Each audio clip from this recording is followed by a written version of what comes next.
तत्र शुभम् नाभिनन्दति न द्वेषी तस्य प्रज्ञा प्रतिष्ठिता यदा संहरते चायं पूर्वोऽङ्गानीव सर्वशः इन्द्रियाणीन्द्रियार्थेभ्यः तस्य प्रज्ञा प्रतिष्ठिता विषयाणि निवर्तन्ते निराहारस्य देहिनः रसवर्जं रसोऽप्यस्य परं दृष्ट्वा निवर्तते यततो ह्यपि कौन्तेय पुरुषस्य विपश्चितः इन्द्रियाणि प्रमादीनि हरन्ति प्रसभं मनः तानि सर्वाणि संयम्य युक्तः आसीत् मत्परः वशे हि यस्येन्द्रियाणि तस्य प्रज्ञा प्रतिष्ठिता ध्यायतो विषयान् पुंसः सङ्गस्तेषु उपजायते संगात् संजायते कामः कामात् क्रोधोऽपि जायते क्रोधात् भवति सम्मोहः सम्मोहात् स्मृतिविभ्रमः स्मृतिभ्रंशात् बुद्धिनाशः बुद्धिनाशात् प्रणश्यति रागद्वेषविमुक्तैस्तु विषयानिन्द्रियैश्चरन् आत्मवशे विधेयात्मा प्रसादमधिगच्छति प्रसादे सर्वदुःखानां हानिरस्योपजायते प्रसन्नचेतसो ह्याशु बुद्धिर्पर्यवसिष्यते नास्ति बुद्धिरयुक्तस्य न चायुक्तस्य भावना न चाभावयतः शान्तिः अशान्तस्य कुतः सुखम् इन्द्रियाणां ह्यचरतां यन्मनोनुविधीयते तस्य हरति प्रज्ञां वायुर्नावमिवाम्भसि तस्मादस्य महाबाहो निगृहीतानि सर्वशः इन्द्रियाणीन्द्रियार्थेभ्यः तस्य प्रज्ञा प्रतिष्ठिता या निशा सर्वभूतानां तस्यां जागर्ति संयमी यस्यां जागर्ति भूतानि सा निशा पश्यतो मुनेः आपूर्यमाणमचलं प्रतिष्ठं समुद्रमापः प्रविशन्ति यद्वत् तद्वत् कामायं प्रविशन्ति सर्वे स शान्तिमाप्नोति न कामकामी विहाय कामान् यः सर्वान् मांश्चरति निःस्पृहः निर्ममो निरहङ्कारः स शान्तिमधिगच्छति एषा ब्राह्मी स्थितिः पार्थ नैनां प्राप्य विमुह्यति स्थित्वा स्यामन्तकालेऽपि ब्रह्मनिर्वाणमृच्छति ॐ तत्सदिति श्रीमद्भगवद्गीतासु उपनिषत्सु ब्रह्मविद्यायां योगशास्त्रे श्रीकृष्णार्जुनसंवादे सांख्ययोगो नाम द्वितीयोऽध्यायः हरिः ओम् तत्सत् हरिः ओम् तत्सत् हरिः ओम् तत्सत् सर्वं श्रीकृष्णार्पणमस्तु।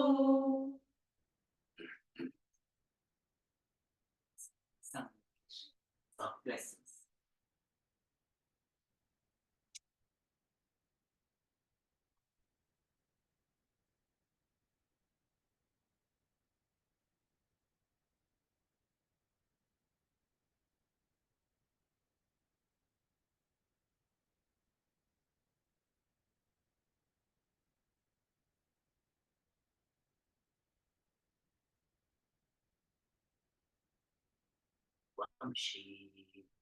शीतकरात् नवनीरभाभात् पीताम्बरात् अरुणबिम्बफलाधरोष्ठात् पूर्णेन्दुसुन्दरमुखात् अरविन्दनेत्रात् कृष्णात् परं किमपि तत्त्वमहं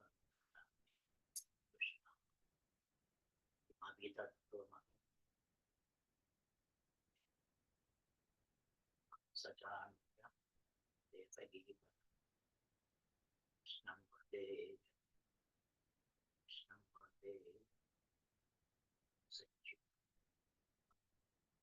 शोधपत्यादिहेतवे तापत्रयविनाशाय श्रीकृष्णाय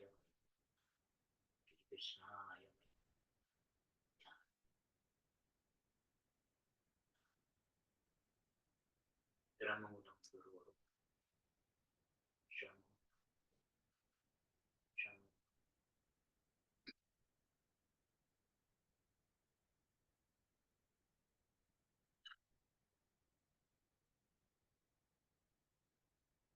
we all share one vision. That's why we are. The vision is that underlying this visible world, the sensitive, there is an underlying reality, of which the visible world is a manifestation, a flower. Any matter, the flowering, or the spirit. Matter is visible, spirit is. And the spirit manifests as the material world. And we all can have access to that spirit. There is the infinite resource that we have.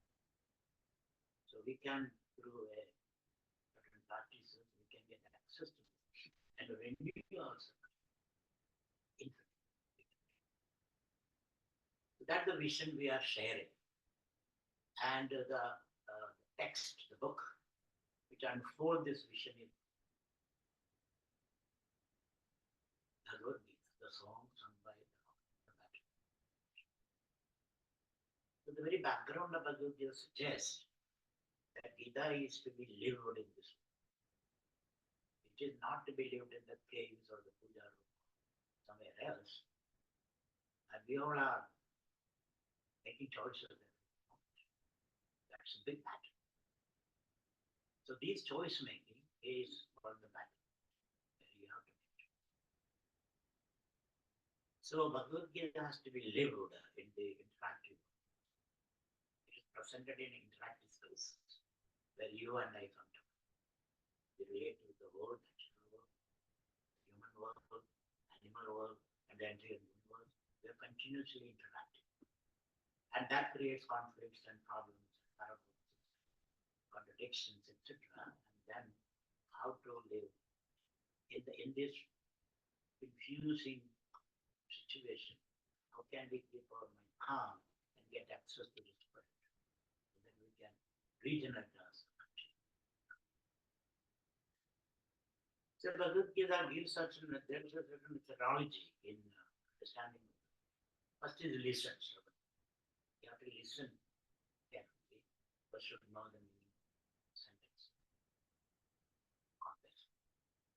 So first step is listen. And you all have heard of Bhagavad Gita, chanting. And you heard from various masters Bhagavad Gita. After listening, you have to do manana, because it will kick up a lot of doubts.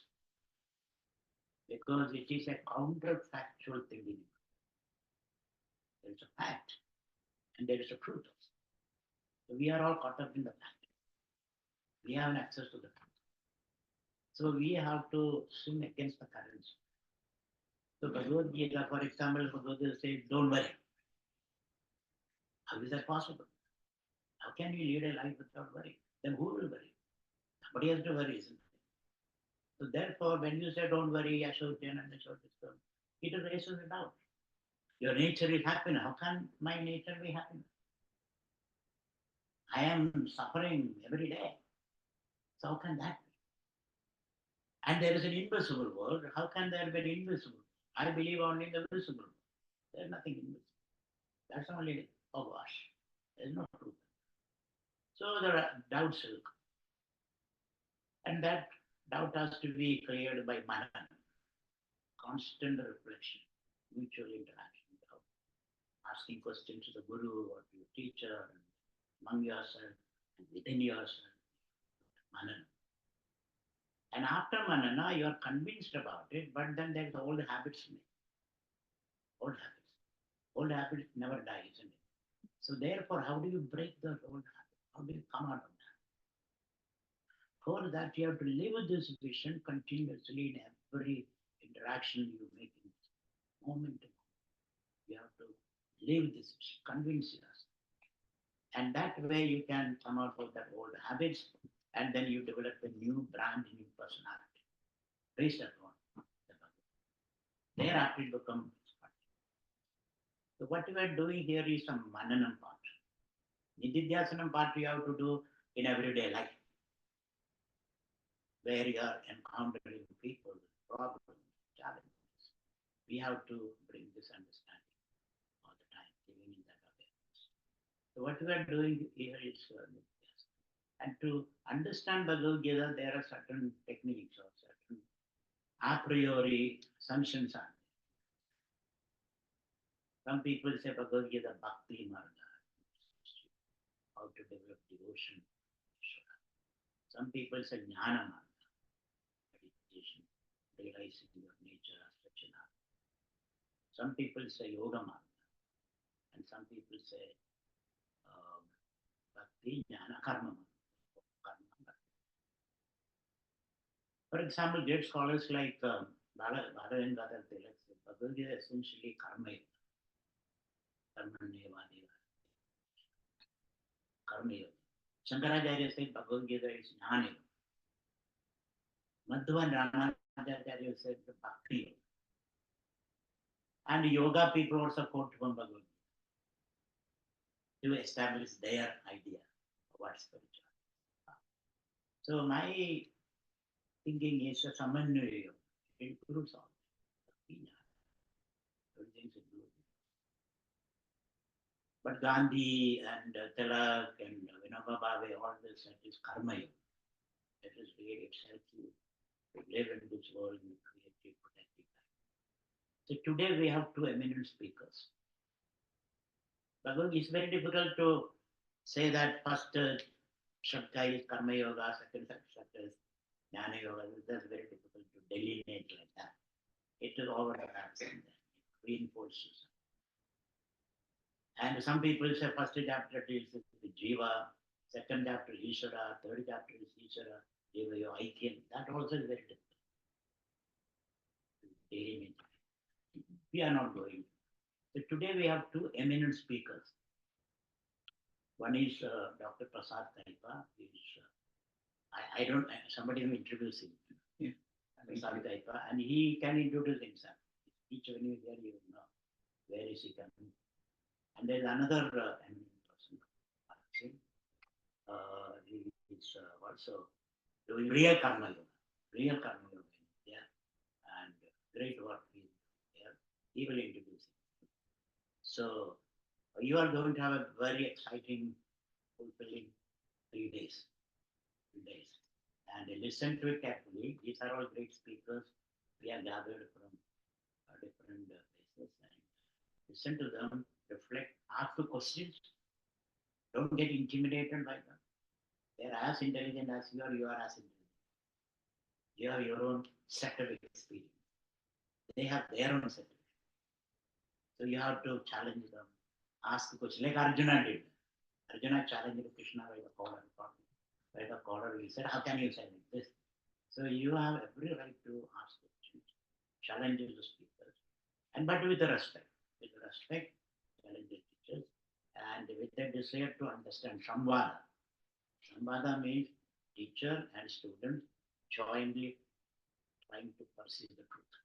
That's the meaning of Samvada. With the Samvada spirit, we can ask the questions, and then I'm sure these eminent speakers will hear you. And if you have a new idea, you can bring that. Because this is a joint project. So I'm very happy that Suresh and Dr. Raju put these things together. And there are a lot of thought and work has gone behind it to make this happen. So with my salutation to them for making this happen, and let this be a very good answer. Thank you. I'll start by having Dr. Raju say a few words, and then we'll get yeah.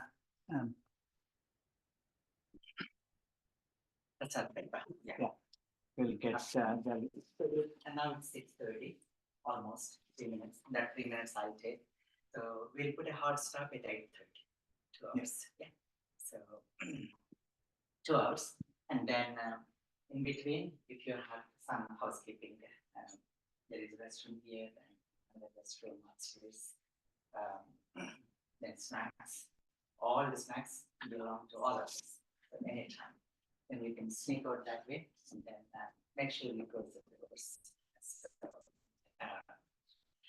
We're going out or coming in, and then there's some water there. you see? Oh, they can see me. And can you hear me? Those who are on Zoom. Oh, thank you, thank you. And loud enough, clear enough. Oh, thank you, thank you. Okay. Then can I have my first slide? Yeah. So. Okay, yes, one sec. Sorry, we have to sit a little bit, and so then hopefully we won't have any glitches. So Bhagavad Gita, a small poem, and that will bring the essence of what Bhagavad Gita is, and then I'll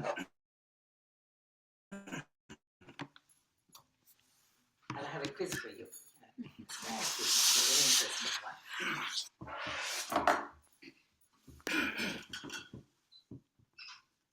So before that, let me just salutations to Ganesha, Saraswati, Mother Goddess of Knowledge.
Grandeur of Gita, Gita Mahatmya.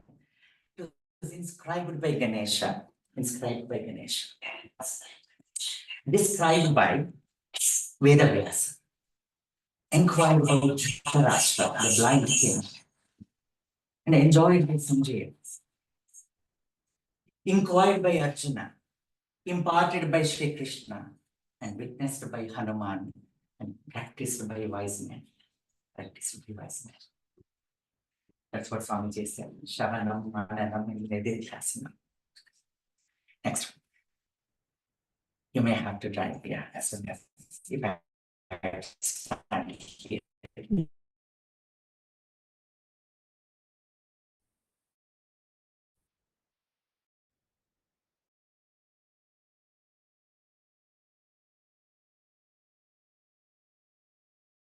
The song celestial, the song of God, for all of us, a life's manual.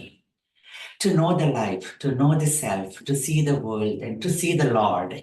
Read or write, sing or chant, listen or learn Gita, my friend. It shall enrich your mind. It shall unfold the world. The song of Gita is to enjoy.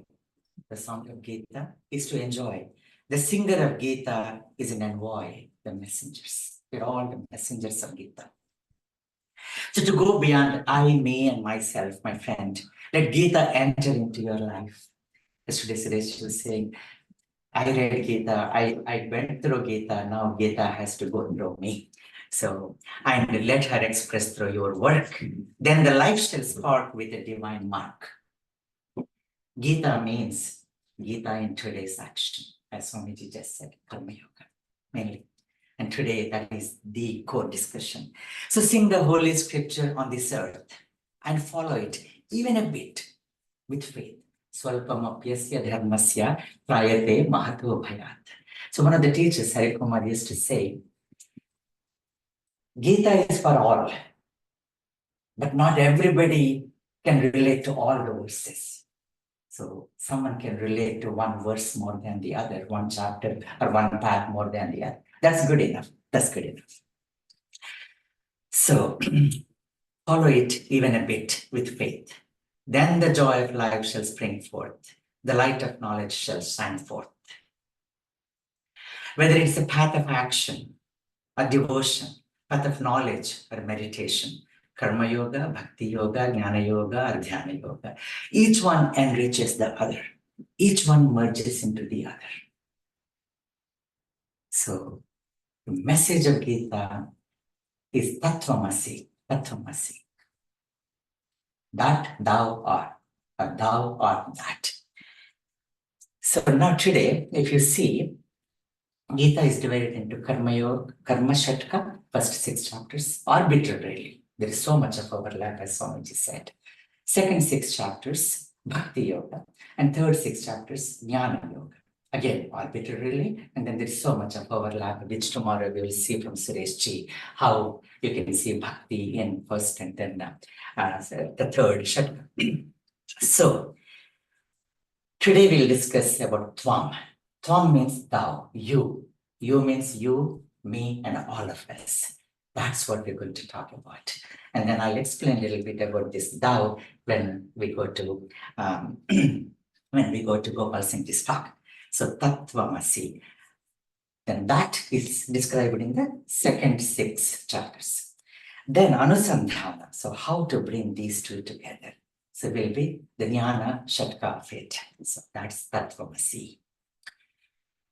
Now, Sarika, please come on. And the topic is awakening Arjuna within. And that's Arjuna's statue. And the quiz is, can you please tell me where it is from? Any guesses? If you know, please don't. And the Nikhil, you shouldn't. And not cheating. Okay, yes. Delhi, close, India. That's it, near India. So near Delhi. Kurukshetra, very good guess, very good guess. There is an Arjuna statue there, but it is along with Krishna in a chariot. Yeah. Another guess. Yes. Mumbai, and no, very far. Okay. So any more guess? Otherwise I'll tell. Yes. Uttar Pradesh has no, Rajasthan. Okay, I'm another. Rajasthan, Jaipur. So it is in front of the SM Stadium. So you know there are Arjuna Awards given in India, but so that's one of it's like 55 feet, 200 plus statue. So it's beautiful. I thought, so I was driving by and then suddenly got struck by the Arjuna statue. So today we'll see how focused Arjuna is. And Swamiji says there is Arjuna is representation of action. But if you look at Arjuna, that Arjuna a little bit more carefully, there is a contemplative consciousness within that statue. If you can just look at that contemplative consciousness. So that comes with the Guru's guidance. And that Jagat Guru is Krishna. So we'll see that now. So how? Now, otherwise, action without vision is a nightmare. And vision without action is like daydreaming. We'll talk about this too. So now on to Prasad Kaipa Garu and an introduction. I'll do a very quick introduction so that we don't take more time from the speakers. But we are very honored to have Dr. Prasad Kaipa. He's a distinguished author, a keynote speaker and coach. And some of you might have heard about his book, From Smart to Wise, that he wrote, where he was explaining to me how he took some of the verses from the 18th chapter and built a framework around it. He had a very successful career. So post-retirement, he has been dedicating his effort to support a number of nonprofits. He's on the board of Samskrita Bharati. He has his own nonprofit, which he'll talk about, which is integrating Indic wisdom into our current life. And he has a very fascinating project called Our Gita, which is all about what he's going to talk today. So with that, we are running about 15 minutes behind, but he has the whole 45 minutes and you have the whole 30 minutes later, Gopal Singh ji. So we'll give it to them. Thank you. Thank you very much, Sureshi, and pranams, Swamiji, and pranams to everybody. So, the presentation which I'm going to make is interactive. So, please feel free to jump in, and I'm also going to ask you questions. So, that way, we can actually engage with each other. So, the topic is about awakening Arjuna within. So, why should we, first of all, we need to know in this context, like for some of us, if we take away the spiritual, we know Krishnaji said that Arjuna heard it, we by heart various slokas, all of it. But the question it comes down to is, what does it do for me? That is the question. What is in it for me is the question everybody asks every day. Oh, if mom asks the dad, hey, can you go do this? I have a lot of things on my plate. Why should I do it? Or if the kids are asked, go help out, what is in it for me? Same thing in workplace. If the people give you additional job, you say, why? Will you give me a promotion? Will you give me a bonus? Will you give me a raise? Will you give me money? Anything and everything which we do is, what is in it for me? So, same way, when you are all listening to me, you might want to ask a question. Why should I care about Arjuna? Yes, Krishna was there, Arjuna was there. He told the Bhagavad Gita. He even forgot by the end of that time. He asked for, again, what did you tell me? At that time, I didn't listen. Please tell me again. And even by the time the 18th day is over, when he comes in, when Krishnaji didn't, jump out and open the chariot door for Arjuna on 18th day, he just says, wait a minute, I am the prima donna. I just came after winning the war as the commander, and you are not treating me right. You just don't come and open the door. Every day you open for first 17 days. 18th day you don't open the door. He says, just go. He goes. When he goes away some distance, Krishna jumps from the chariot. And Hanuman takes off from the flag. Instantly, the entire chariot falls apart. It just burns up. Then Arjuna asks, what happened? He said, as long as I was in the role of Sarathi, I was protecting you from all these weapons, astras that other people have done. As long as I was keeping them under my control, they did not affect you. Now my role as a Sarathi is done. Now that means 18th day, war is over. If I get down before you do, my protection is gone, then just like the chariot went up, what do you think will happen to you? So, by the way, that is not just the first time. Even after that, they have a meal, Arjuna and Krishna get into a big fight. Who actually won the war? The Bhima says it's my, Gada that does that. Arjuna says it's my arrows. All Bhagavad Gita is forgotten. And then they ask Krishnaji, so who do you think? He says, I was just busy trying to drive your chariot. I don't know. But Bhima's grandson, there is a guy called Barbarika. That fellow, he died on, after one day he died. First day itself, I think he died. And he had a boon. He said, hey, I am, son of Ghatotkaja. I am a Rakshasa. I would love to see this war. This is going to be the biggest war. I don't want to die right now. So can I, by any chance, see the entire war, even though you have killed me? So Krishna allows him to stay on the top of a tree. His head is seeing the entire Kurukshetra war for 18 days. By the time the sunset comes, that day, he will go away. And because he has been given mukti, he will disappear. But you see, it is not at sunset. Why don't you go ask him? He has seen the entire war. Who actually, is it Arjuna the greatest warrior? Is it the Bhima the greatest commander? Then they run. Of course, Barbarika says, oh, two grandfathers, you came to say goodbye to me. How nice of you to come and say bye. They feel ashamed. We didn't come here to say bye to you. We came here because we want to know between two of us who actually was the in charge, or rather made the person who made the war to be won by Pandavas. He starts laughing, Barbarika. He says, if I laugh anymore, I'm going to fall off from the tree. You know, you are my grandfathers, but you are two stupid people. You might, do a lot of things, but you don't know the truth at all. He says, neither your what you call arrows, nor your gada has actually killed anybody. There was only one person who was killing. And actually, most of it has already happened. It was just, you watched. Krishna was the person who did it. So in some respects, Arjuna, if you ask,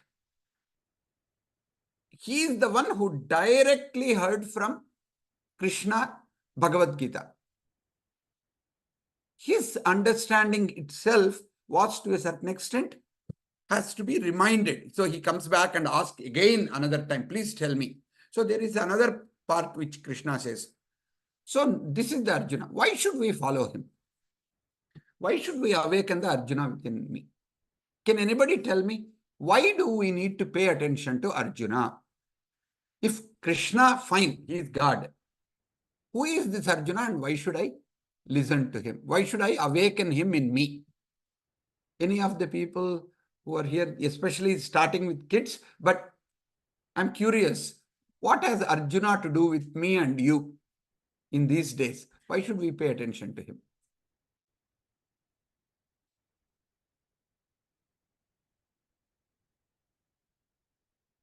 Sense of worship. Sense of worship, okay. Doership. Doership, sense of doership. Kartrutva bhavam, okay. Or karta bhavana, if you want to call, okay.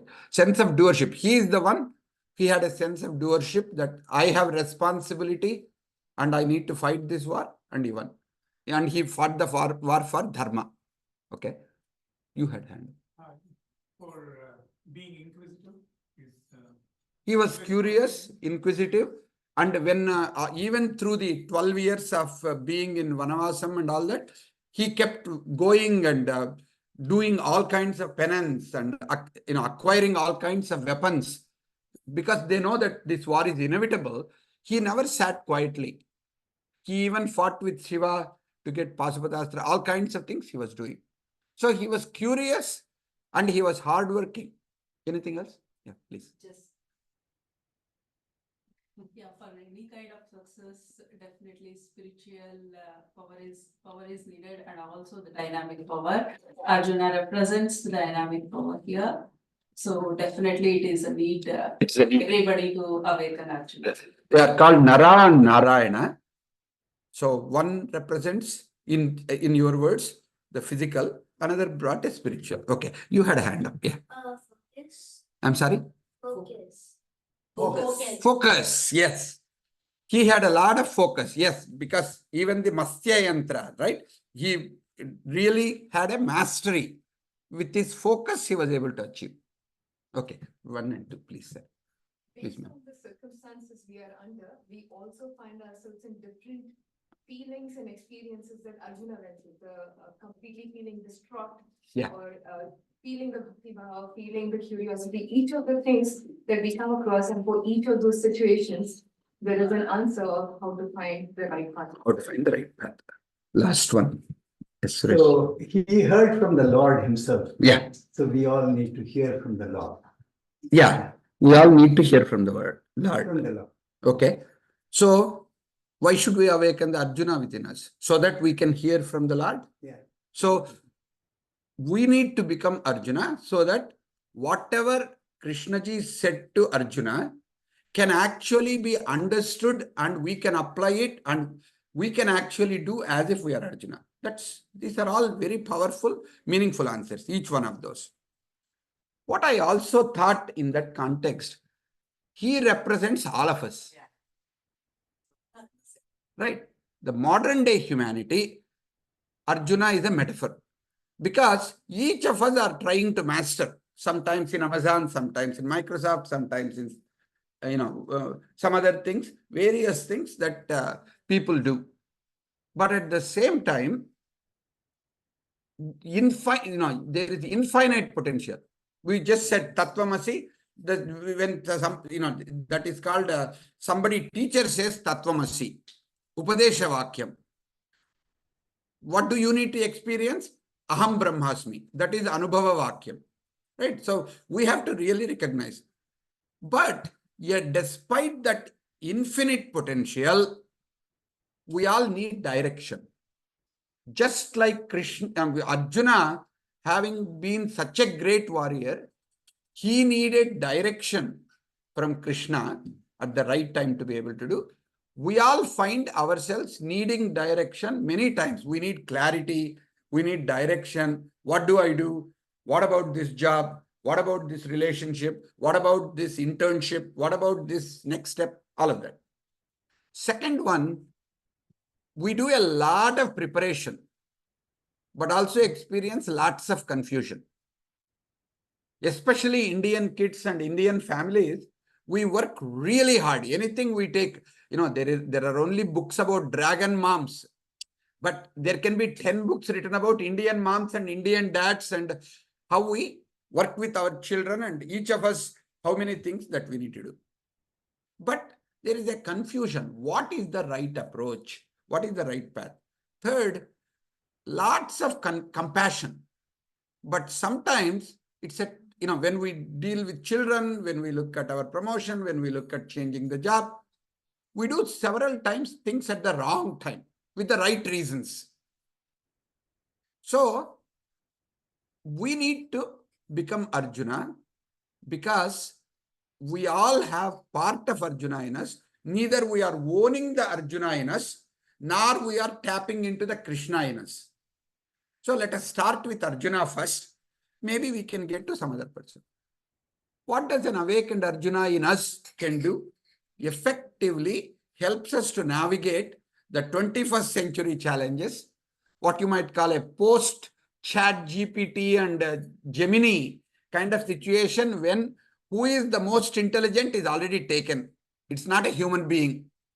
Now, what can we do in the world where all of us have been trying to be the smartest in the room, win this competition, do that, pass this, get that, so that we can prove that we are really smart. But that is no longer possible. What can we aim for? How can we bring clarity? How can we bring strength, not just a physical strength, emotional strength? Because with so much of stuff going on, it is extremely important. Then how do we lead a balanced, purposeful, and fulfilling life? That's what this is about. So I'm going to go through, now that we got this, second question I ask in this is, let me give an answer from my perspective. One is, Arjuna is always seeking truth and wisdom. He embodies the quest of deeper understanding, like curiosity. One of you asked that quest for deeper understanding begins with curious mind. Second, he doesn't stop till self-realization. He's always asking a question about who am I? Just like I mentioned in the chat GPT age, who am I? What is my role when so many jobs are going to go with the chat GPT or Gemini or whatever, Perplexity or anything else that comes up? What do I need to do? Who I need to be? How can I be conscious? How can I be aware? How to go beyond what the technology, AI technology, some of them can do. Especially in the information overload, instead of getting burnt out, mental well-being of children, especially even adults, has become a big issue. Somebody told me educational system deals with $4 trillion is the budget. But for mental health, it is $9.1 trillion according to the data which came out recently. That means twice the amount of money is being spent on mental well-being because everybody is stressed, burnt out, or confused, or need some kind of a support or other. Second one is the idea of facing the inner conflicts. Each one of us have got a lot of conflicts, a lot of polarities. So his dilemma highlights some of the moral plus ethical dilemmas that we face daily regarding what is appropriate, what is not appropriate. Should I buy another Tesla? Should I move to a bigger house? Should I seek a job which pays me another 20%? Or this job has become boring. Should I go somewhere? I'm sure none of the people in the room are thinking about, but I'm just saying these are generally this type of stuff which people look at, right? So the question of how do you resolve this?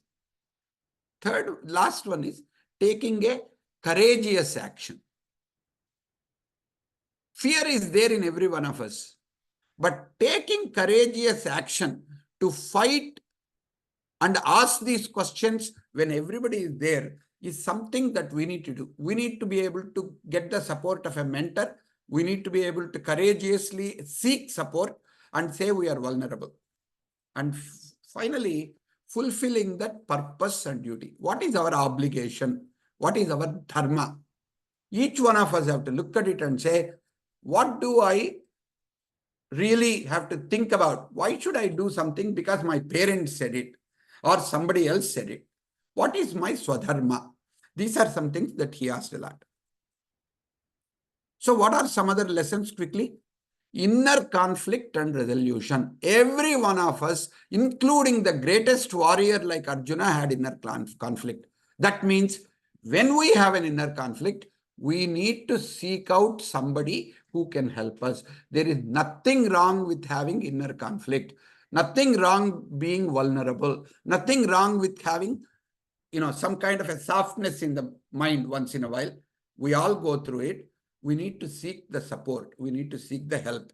And that is, of course, only thing is seek right kind of a mentor to support. You need to find, especially if you go to your peer group, or if you go to WhatsApp messages, or if you go to some of the social media, you may not know what is the right kind of a teaching, what is the wrong kind of a teaching. So you need a mentor, a person whom you can trust, who can help you to clarify what is appropriate, what is not appropriate, what is true, what is not true.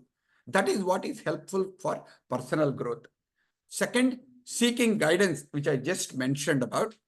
I know we must seek guidance from Shastras or scriptures, mentors, and as the Swamiji as well as Raju Garu had said just a few minutes ago, Mananam, Shravanam, Nididhyasanam. We need to be able to follow. Courage is important. We need to have the courage to act even if we have a lot of doubts. That is something that becomes extraordinarily important.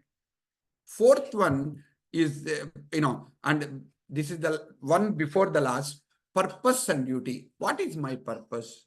What is my vision?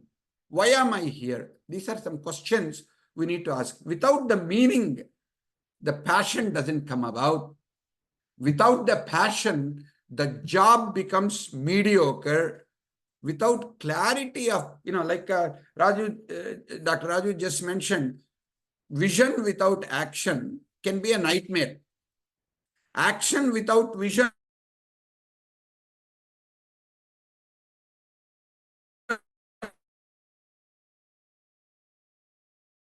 passion, the work becomes fun.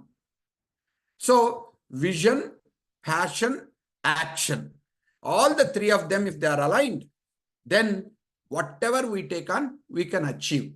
So when you have a right mentor, that is possible. When you do that, then you develop the mental resilience. The resilience, this is what emotional intelligence, emotional resilience is very, very necessary, because we fail in a lot of things we take on. If we don't know how to learn from the failures, how to take what we need to take from the last time we failed, we'll keep on repeating the failures again and again and again. So mental resilience to have the strength despite the fact adversity after adversity might come and face us. So what do we do to, so what are we doing to awaken the Arjuna? We created a small project. We said you can listen to Rajugaru's chapter, Swamiji's Bhagavad Gita, or anything you want. But to be an Arjuna, you need to read one chapter a week. Of course, if you say, I'll only read a few sections, that's fine. A few slokas, that is fine. I'm not going to try to get you to become an expert on the chapter.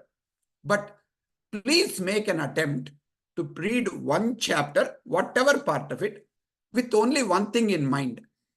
Out of what I'm reading, what can I do this week? What action can I take? Whatever is going on in my life, let me put my Kurukshetra in my mind and read the Bhagavad Gita as if Krishna is telling me, based on that, what are 3 actions can I take? You can write a bullet point, you can do something. We have created a group LinkedIn where people can read that and put that in. Other people can review. Once a week, we meet for about 90 minutes on Zoom. And then we get them into small groups. We identified what are 8 areas people are very interested at this moment. One is self-development. Second is communication. Third is relationships. Fourth is career development. Fifth is leadership. Sixth is children and mental development. Women's issues. There is one more that I have forgotten. I'll tell you when I remember. Okay. And these are 8 areas. We get people, we ask them to get into small groups, discuss one of these topics. Whatever they learned, let us say last Sunday, it was 6th chapter. We asked them, in terms of self-development, what did you learn from chapter 6? What did you learn about career growth? What did you learn about leadership? So we ask people like that. Then whatever they had discussions they have, they come back and report. We connect the dots and take it. So our Gita project is all about actually weekly readings and reflections, and whatever part you can. By the way, this is not about mastering Gita. This is about getting into Gita and seeing Gita as a potentially a manual for helping me to do my action on a day-to-day. Once you do it, you can get into deeper introspection. You can learn the what you call various verses. You can do various interpretations. You can watch YouTube. But first, get interested. Connect with the passion within you so that between the vision and action, you develop your own passion so that you can do that. And of course, as I said, group discussion, they discuss. Let us see whether I can figure out what is one area which I missed. I think leadership, I'm a leadership coach. I help people to do, and that is the one that I forget. Isn't that ironic? So maybe I'm getting old and senile. So, and then we are also doing some kind of an interactive workshop and challenges. There is a group of people who are coming in addition to this, saying we want to create a book on youth and mental health. So there is one professor, one lady, one mother who is working with her children in Mumbai. There is one professor in IIT Bombay. And then there are a couple of students in Silicon Valley who went through some stress. They didn't go to some top colleges. They decided to go to some community colleges because they were too stressed out. This person said, I want this for myself, and not only that, other friends like me, they are also stressed out. So I'm going to read this, listen to this, look at some of the comments and apply it. Like that, there are a bunch of people who are trying to create a chapter first. Hopefully, they will create something. How can we apply for children and mental health? Like that, there are other things that are coming up. So now coming to the end towards it, in this, the key thing what we are finding is people are really engaging deeply. there are no teachings in the session. We are only looking at what did you read, whom did you hear. You can listen to any of the Swamis, any of the commentaries, you can read anything, and then come back and do. So that means Krishna to you directly. So it is about you be the Arjuna, you read it, you comment on it, whatever little you know. You don't have to be an expert.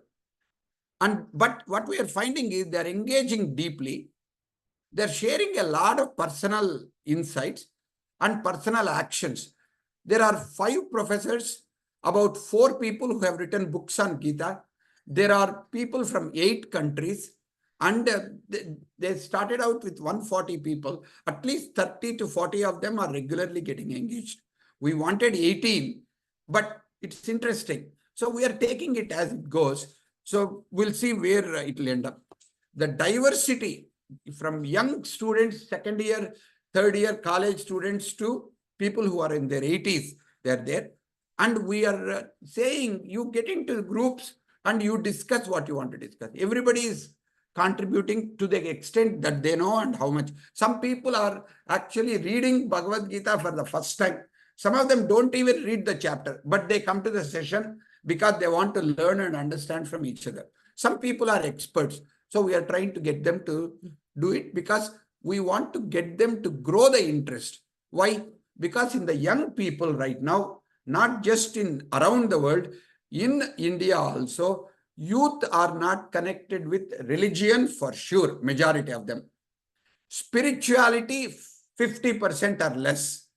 Unless this connects to who they are and it makes sense to them, and it Vyavaharika level, if it gives them answers, Paramarthika level, they are willing to stretch their imagination and go towards it. So I found out it is not just the young people. Several of the old people also have got several questions, but they don't know how to ask in an appropriate and respectful manner. So in this, we are trying to see where it goes. So last couple of comments, and then I will stop.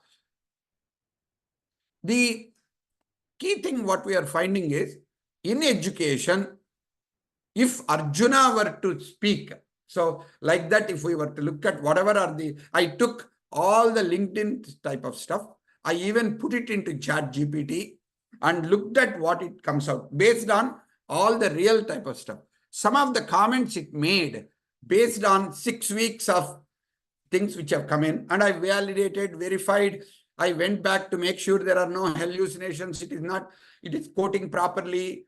After about 8-9 rounds of working with it, these are some statements that came out.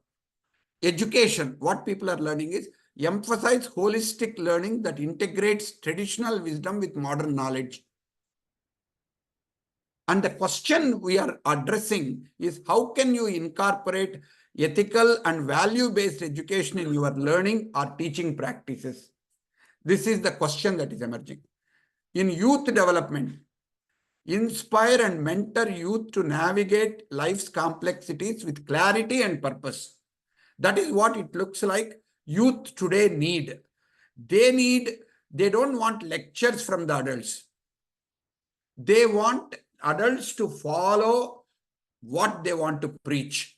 If they practice, then youth are willing to look at what adults are practicing, and if the people, if they say something, if it is aligned with their practice, they are willing to do it. So that means if you want to navigate youth, navigate through your abhyasa, not through lectures. That is one of the things. And of course, the question that comes not only for this group, but also for us is, how can you support young people in discovering and pursuing their true passions without necessarily compelling, go to computer engineering, go to medicine, go do this. Instead of we forcing them in a particular way, can we engage with them in such a way there is a dialogue? They are not afraid to tell what they want. They do not feel we are forcing, but it doesn't mean we should not promote what we think is the safe discipline or a good discipline. But we need to be able to communicate it in such a way they understand it rather than just do it because I won't pay your college fees if you don't do these classes. That's one way you can get it done. But if you want to evoke the passion between your vision and their action, you need to connect their hearts. To connect the heart, the passion is the most powerful thing. Third, women's issues. Champion gender equality and create supportive environments for women to thrive. Because one of the questions which 2-3 people asked me privately is, how come there are not that many women's related issues directly addressed? I know Arjuna was a Bruhannala, but for him, the questions on the war did not pertain to specific kinds of things. Then 2-3 women who are in the program, they said, how do we apply it into women's issues? Actually, for 2-3 weeks, they decided we are not going to discuss any women's issues. There were no groups for women's issues because they felt that was not explicitly looked at.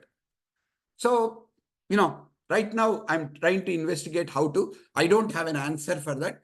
But the questions which I am asking, and I would like you to also think about, what actions can you take to bring gender equality? By the way, equality doesn't mean everybody gets the same, but equity.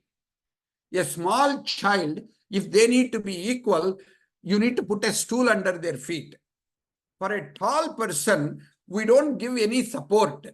That is equity. It is not like I gave a stool to the younger kid, so taller kid also should give that one. That is not appropriate. So dharmic way of looking at equality is very different. So how do we support women's empowerment in your community? Fourth, career development.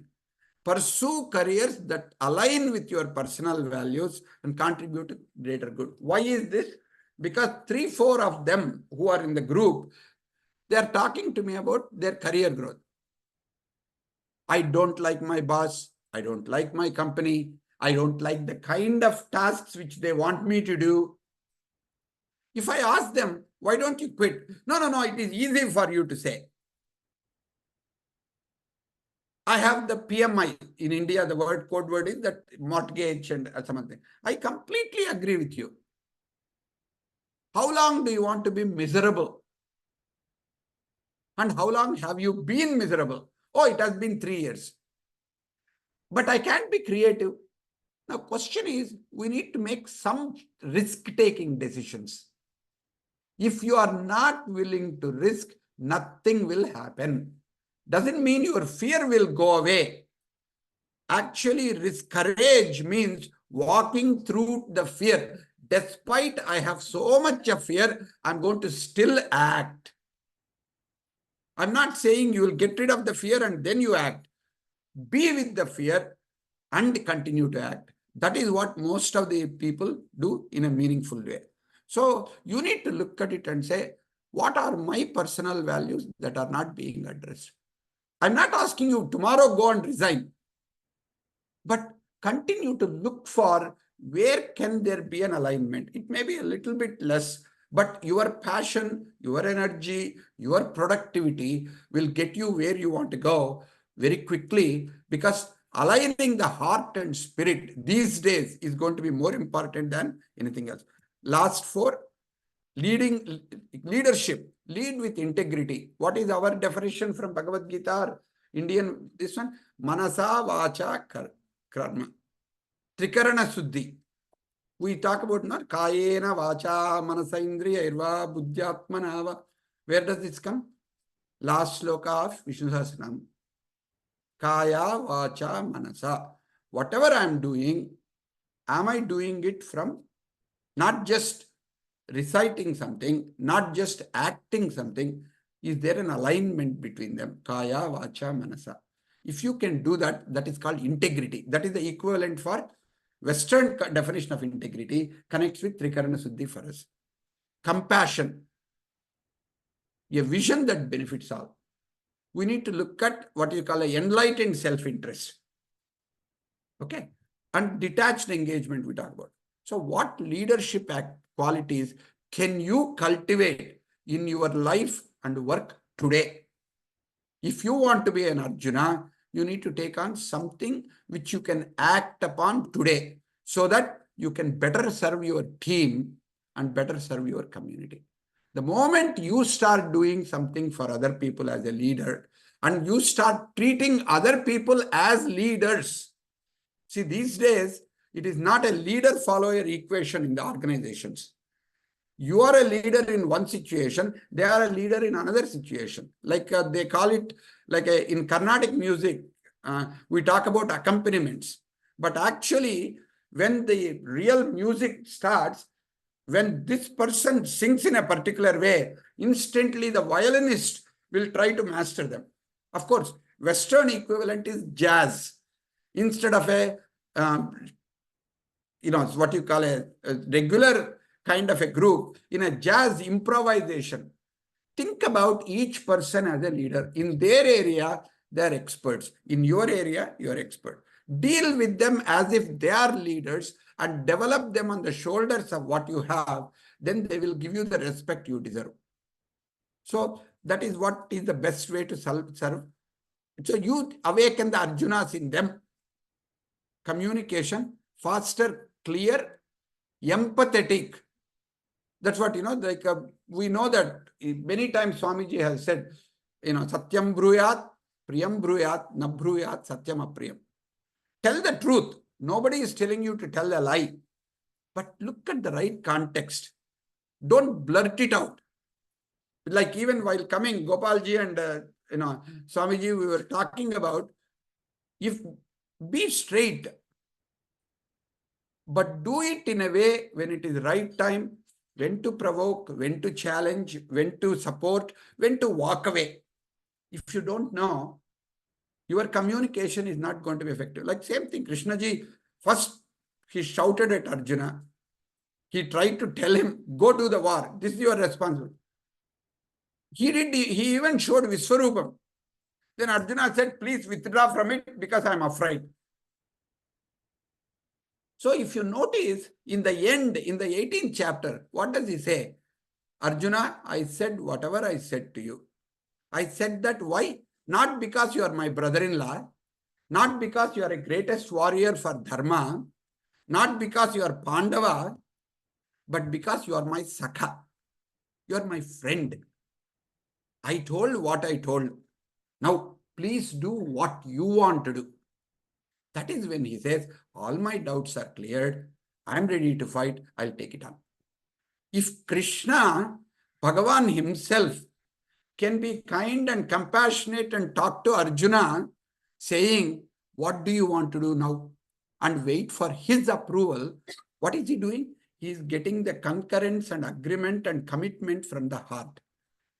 If we do not do that with our children, with our spouses, with our team members, if that alone you take, that's the only point you take from today in awakening Arjuna, that will be worth it. And the last two things are relationships. Value and nurture meaningful relationships. What is it based on? Mutual respect. Like they say, parasparam bhavayantaha. We have to figure out a way in which we can respect each other. Even in English, if you look at etymology, respect comes from the two words, re-spicere. Spicere in Old English means to look. Re-look means look again freshly. That is the etymological meaning of respect. Respect means I don't take you for granted. I will look at you freshly as if I am seeing you for the first time. That's what is respect. How do we deal with each other in teams or in families? Are we respecting each other? If you don't have that respect, if you don't have the understanding, not only in Bhagavad Gita, even the Western people say, Stephen Covey in his 7 Habits of Highly Effective People says, seek to understand before you can be understood. So the eternal learning from Bhagavad Gita can be very, very meaningful and effective if we can actually understand the context of where other people are coming from. So my request is, ask yourself, what steps am I taking today What steps am I willing to take, at least for this week? 1 week at a time, try it out. What steps can I take to strengthen my relationships at work and home and build a deeper connection? Before you can have a deeper communication, you need to have a connection. Connection, communication leads to communion. Right? And of course, this is generally what people start with. I want to end with this. Self-development. Of course, it is not ego development. It is not I development. It is the larger self-development. Because you need to know who you are. Arjuna ultimately discovers that he is nothing but Krishna. Of course, there is a beautiful poem somewhere else. Actually, I looked for the reference for a long time and I just found out in Sita Ramanjanaya Yuddham, or Telugu book, this was there.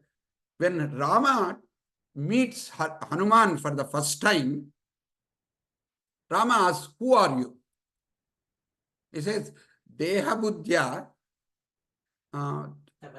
Tavadasoham Mano Buddhya Twadam Sakaha then Atma Buddhya Tvamevaham Itime Nasti Samshayaha.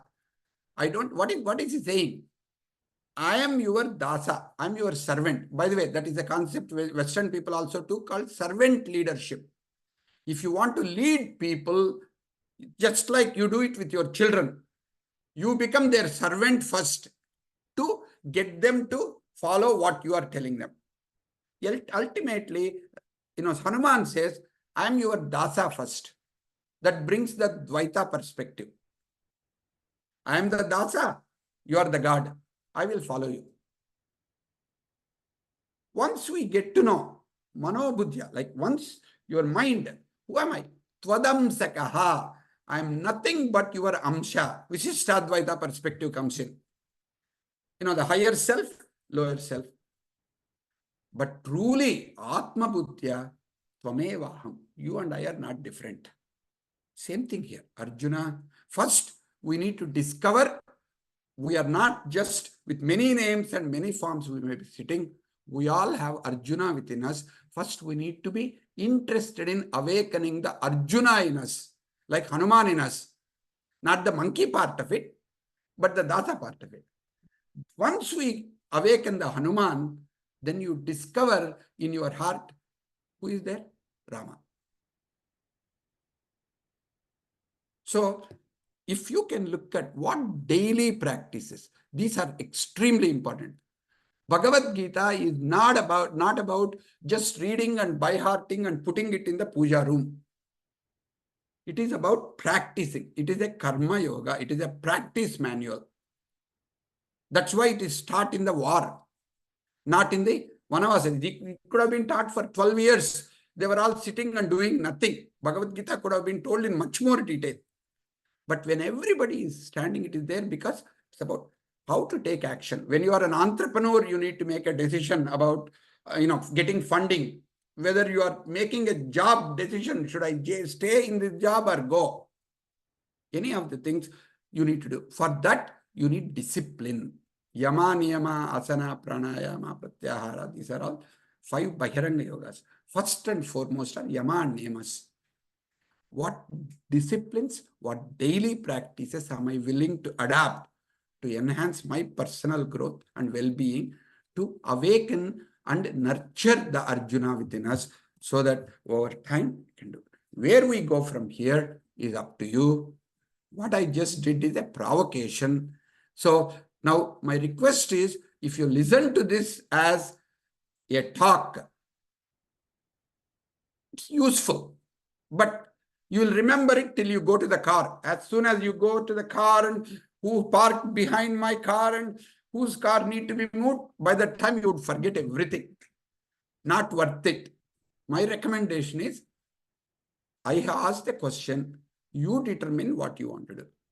If you can take up one thing out of whatever I said, see, this is what I'm going to do to awaken Arjuna in me, because this is what is in the top of my mind in my relationship. Pick that up. Everything else will come one after another. But pick one. Only thing is, this week, don't stop unless you take at least one action from my talk. And I'm sure this talk will be available. And if you want anything else in this, you can take it forward. Thank you very much.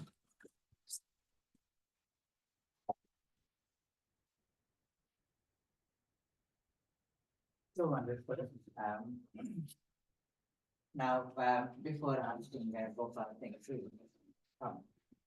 So we talked about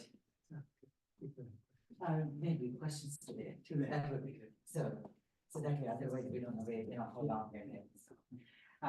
So we still have 1 hour, and next 30 minutes or so, we'll ask Gopal Singh Ji to speak. So I talked about action and vision. Action without vision is a nightmare.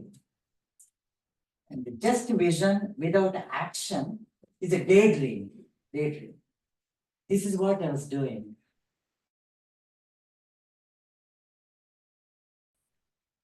I really wanted to study school for the most needy in India.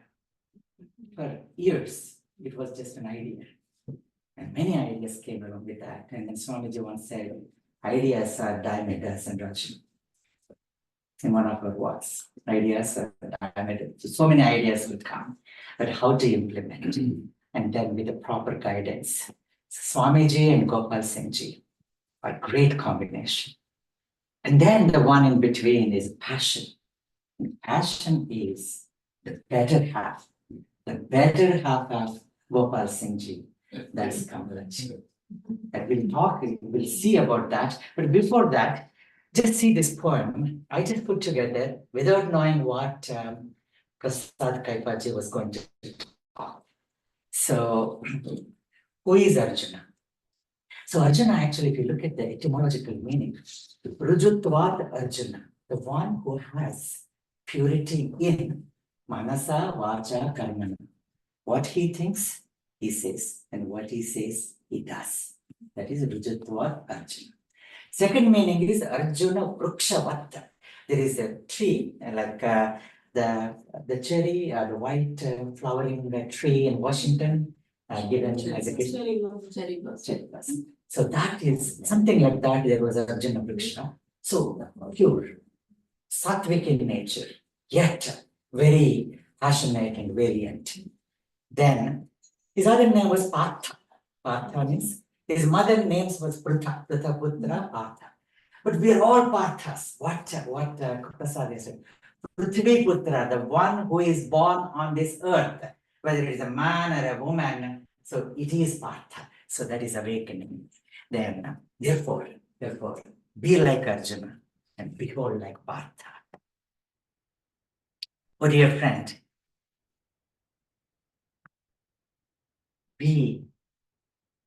so let's go there. Yeah, let's go. So to live in this world, be like Arjuna and then be like Partha. A sincere seeker, a serious archer, an ideal student, prudent, ardent, valiant, vibrant, radiant, resonant, patient and tolerant, virtuous and vigilant. We see these great qualities in our children. They're all like Parthas, they're all like Arjunas. And sincere, serious, studious and curious, pious and righteous at times, zealous to know, inquisitiveness, genius. Seek the knowledge like Arjuna, make the pledge like Partha. Oh, my friend, when the body is tired, when the mind is blinded, when the intellect is clouded, all of us will go through. If we have not gone through, we will go through. When the body is tired, when the mind is blinded, when the intellect is clouded, when overwhelmed with nervous breakdown in this stressful world, learn to bow down to the Lord and go beyond the physical world, as did Arjuna in the war field. Cogitate and meditate, moderate and modulate, perform the penance, dispel the ignorance, follow the Lord, win over the world, allow the Lord to act through you indeed, as did Arjuna in the war field. Indeed. Ask the question when caught in doubt. seek the answer from the Master the Great, as did Arjuna. In fact, oh my friend, win the wealth is called Dhananjaya. Dhananjaya. Win the wealth, the true knowledge, the true knowledge. Gain the treasure, the great wisdom, and rule the empire of your own kingdom, as did Arjun, holding the Lord's hand. Holding the Lord's hand. So welcome to all. So let me invite Gopal Singh ji to speak, and yeah, you will introduce, and then I'll tell few words at the end of Gopal Singh's speech. Please. Yeah. While we are getting the slides ready, so thank you, Dr. Kaipa and Dr. Raju for moderating. It was an excellent session. I really enjoyed it. Hope to put something into action. So Gopal Singh ji is an engineer with master's and a PhD, and he worked for over 30 years at Eaton Corporation. His roles included chief engineer, manager of excellent brake systems, and finally corporate vice president and general manager. After he retired in 2000, he and Kamlaji have started climbing a new mountain. So we were very fortunate. Swamiji told us to go check out this wonderful school that they have built. So they have founded the Jangi Singh Girls College in Shivpur near Varanasi. It's serving young women free of cost, a good education. And they're coming from all the places. And I was there, I could see the impact that he and Kamalaji and all the staff together are making in the lives of those young girls. And they're just to see the light in all those young girls' eyes is enough to show that the path of action that they're going to describe is really the way.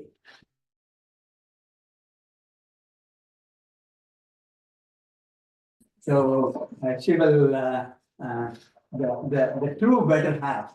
Right? So she's doing all the action, and then Gopal Singh ji is also helping in support to propel that action forward. Okay. Thank you. Thank you. Thank you. Appreciate that. You just heard a very learned man, Dr. Kaipa. And then he asked a very fundamental question, who is Arjuna? And we all took our own shot at who is Arjuna. So I'll give you an answer to that from my perspective. In our house, we have a chariot. And of course, chariot is, as you all very well know, is of course Arjuna sitting down on his knees, hands folded, with the 4 horses, the rein down on the chariot, and with Krishna standing there. So one of my grandchildren asked me the question, what's that chariot? Who is that person sitting there? Why is he sitting down on his knees and praying? And who is that man standing over there? Very natural question. And so I thought for a while and tried to answer that. And I'll give you the answer as to who is Arjuna from that perspective. So I said, you see that person sitting there that you're talking about? That's Arjuna. That's you and me. He is body, mind, and ego personified. So that's Arjuna. That's you and me. And see those horses? Those are his desires, ambitions, goals, accomplishments, need for power, ambitions, everything. Those horses, that's what they represent. And those horses are running wild in different directions. He wants to do this, he wants to do that, he wants to do this, and he finds out that I want to be famous, but I want to be a wise man, and I want to be powerful, same time I want to be a philosopher, and all those things don't quite go together. So he's confused. Doesn't know which direction, the horses are out of his control. So he sits down there, he's dismayed, and he looks at, and this person is standing, that's his conscience. So he folds his hands, talks to his conscience, and says, I am confused. All my horses are out of my control. The chariot of my life is not going anywhere. What do I do? So guide me, give me direction. So all the things about the wisdom, compassion, empathy, and knowledge, pulling it all together into some perspective so you have a direction and life goes in a certain way. That's what Arjuna is seeking. And that's who Arjuna is. Anyway, so what we're going to do, I think my introduction, they built me up, so I'm set up for failure. But anyway, what I will talk about is our experiment, Gopal and Kamala's experiment on practicing yoga in a unique way, which talks about the steps that we followed. They all come from the scriptures, but they don't refer the scriptures. So they're more contemporary, and most of you should be able to really relate to that. So when you talk about yoga, really, as Swamiji said, and as Dr. Kaipa talked about, that all these yogas, they really are intertwined, interrelated. There's no clear, separate Jnana Yoga, Karma Yoga, Bhakti Yoga, and Raj Yoga. So if you pursue Karma Yoga, there's no way you can separate yourself from Jnana, understanding, as to why your karma is going that way. And of course, if you really are following Karma Yoga, Bhakti will come with it. Otherwise, you can't do the karma, and so on. So really, when you talk about yoga, even though they're separated and we have tendencies to follow one versus the other, there really is one. It's just yoga. So what do I do to go next? Page down. Page down. To the right. Page down. This. Thank you. Thank you. So let me say that as far as yoga is concerned, as you all know well, yoga is what? Union. Is it visible, or can you blow it up a little bit more? Yeah, make it full. These slides I made the day before yesterday, and I was not putting too much. Slideshow. Yeah, put it on slideshow. Yeah. The slideshow is putting it into a presenter view. Okay, that's fine. So, okay. If this is large enough, that's good enough. Can you all read it? Yeah. Yes. Okay, that's good enough. So Oh, okay. leave it the way you had it. That's fine. Okay, can you all read it? All right. So basically, yoga is what we all know: union with the self. So what is the self? You know, to have union with the self, you got to know the self. And to know the self, we need to learn about the self. So learn how to know the self. I think it's cutting, right? No, you got it over there. All right. I need some help. Yes. Maybe you can take this segment out. It's kind of cut here. Oh. Thank you. That's good. So you need to know the self. And to do that, you got to learn how to know the self. So we got to start with the learning process. So I break it into two steps. One is process of learning. Process of learning in steps so you can reach to learn about the self. And the other one is at the same time as you are doing the process of learning, you are interacting with the world. So there is a development of your personality going on at the same time as you interact and you practice that learning with the world. And stop me if I'm not making sense, we can dwell on that more. So the process of learning, we broke it down into 4 elements. One is concentration. You know, Arjuna is personification of that. He only saw the bird's eye, not the bird, not the tree, just the eye. So the concentration, and you all are accomplished people, so you know what concentration is. You cannot learn without focusing. You cannot learn without concentrating. So as we learn, Mother Nature is the biggest teacher. So we learn from Mother Nature. We learn from observing, we learn with all your six senses. But concentration is the fundamental requirement to begin the process of learning, particularly as it comes from the outside. The second part is another evolution of learning, which is contemplation. Contemplation is when you think on what you have learned. So what you have learned from Mother Nature, what you have learned from your speakers, what you learned from your teacher, that you have to think on your own. Does it make sense? What does it really mean? How much of that you can accept? What you need to reject and why? Or what you are confused about, and put it somewhere so you can come back and chew on it when you are more educated. So that's contemplation. Contemplation also teaches you to become independent thinker. That's what we teach to our students in India, that don't just take the book for granted. Don't just take what teacher is saying for granted or what I'm saying for granted. Think on your own. Become independent thinker, and contemplation allows you to do that. And you have to practice that. So you got to question everything and you got to practice that. A good contemplator becomes a self-thinker.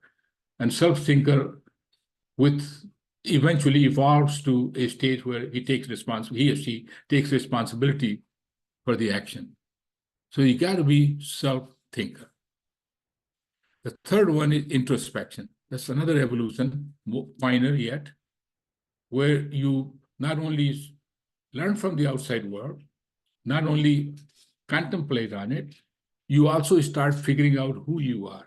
Now, this is not exactly getting to the self, but just getting the very basic nature of who you are.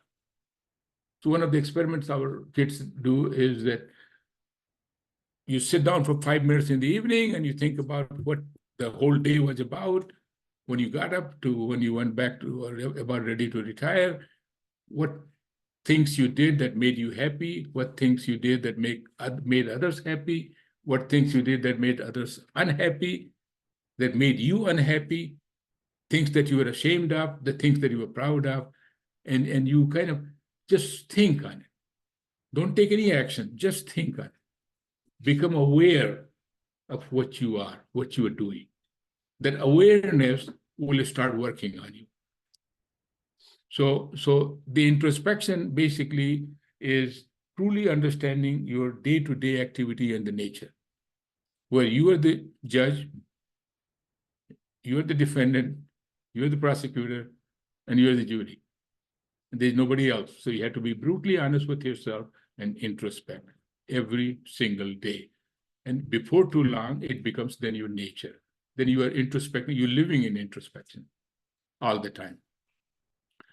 The fourth one is actualization. Actualization is really, here I'm saying more in terms of journey, not as a stage.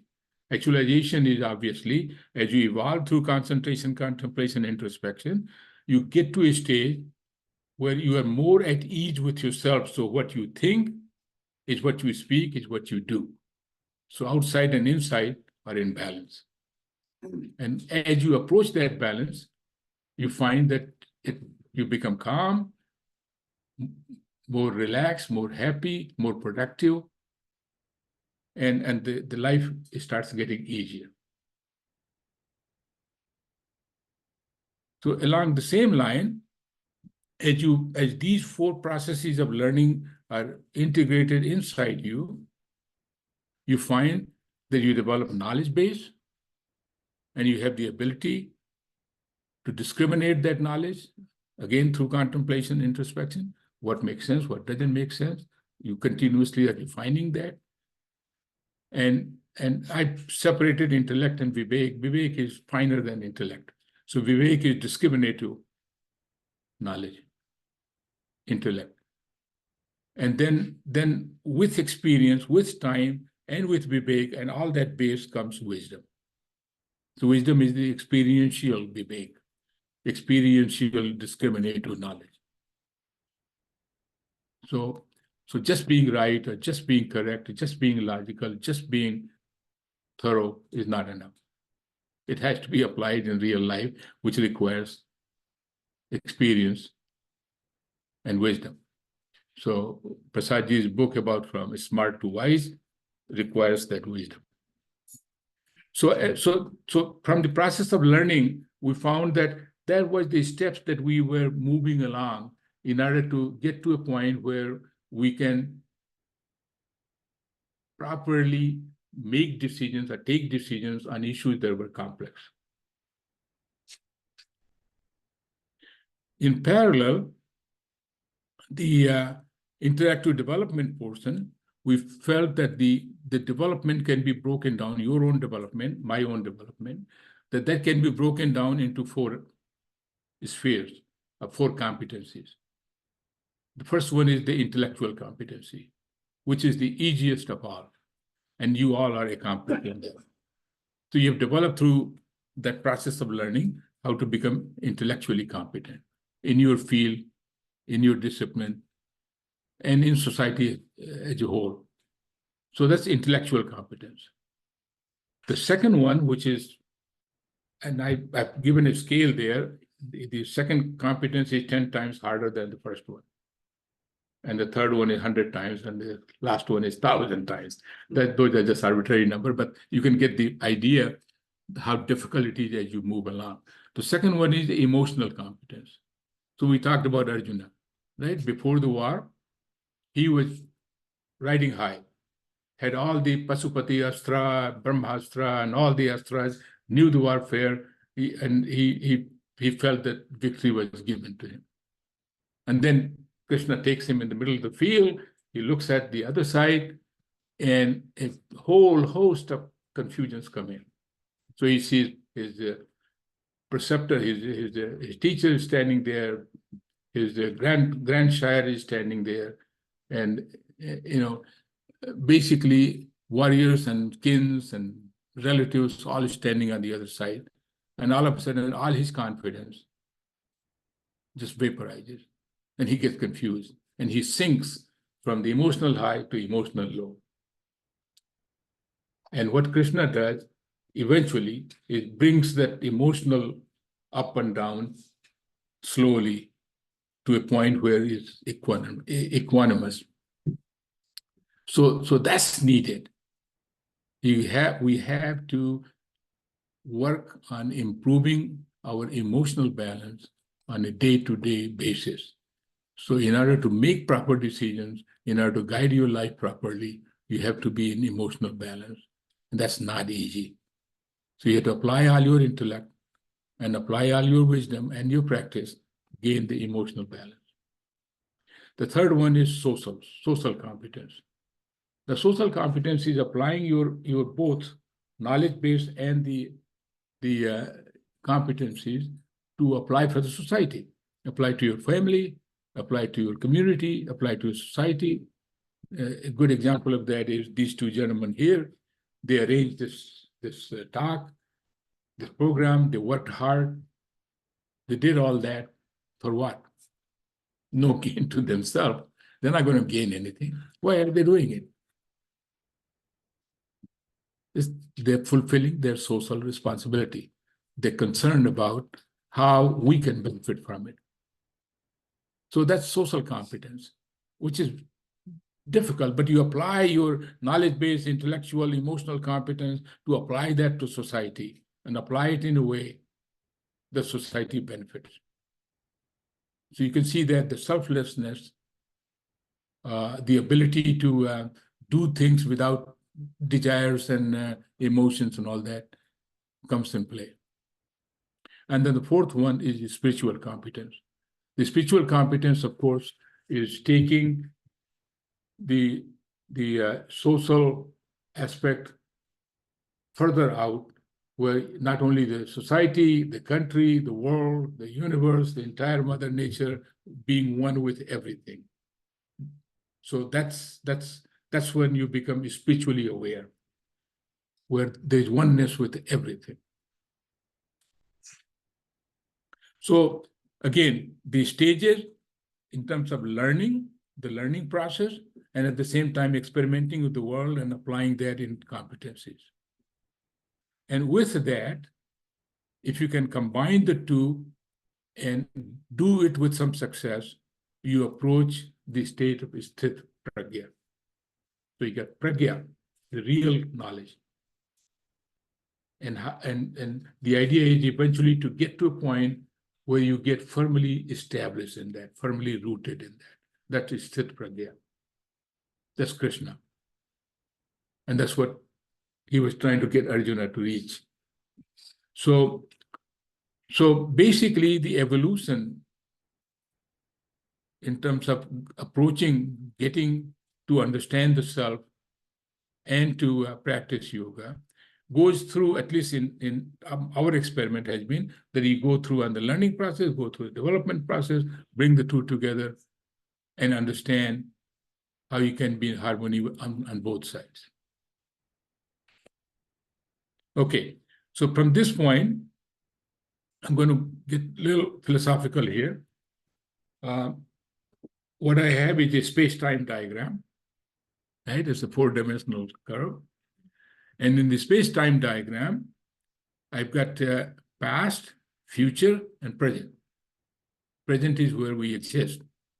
Past is something that just happened. You have memory of that, you can learn from that, but you cannot live in there. Future is something you can anticipate, you can project, you can guess, but you cannot live in. So you live where? You live in present. Present has a time span, delta T, I call it. So basically, the present is your Kurukshetra. That's where you live. That's what you are at. And the observation I'm making is the life is experienced between subjects and objects in the space-time domain as delta T approaches zero. That's our existence. So we're experiencing life. We're experiencing the space-time, within the space-time domain. We're experiencing life.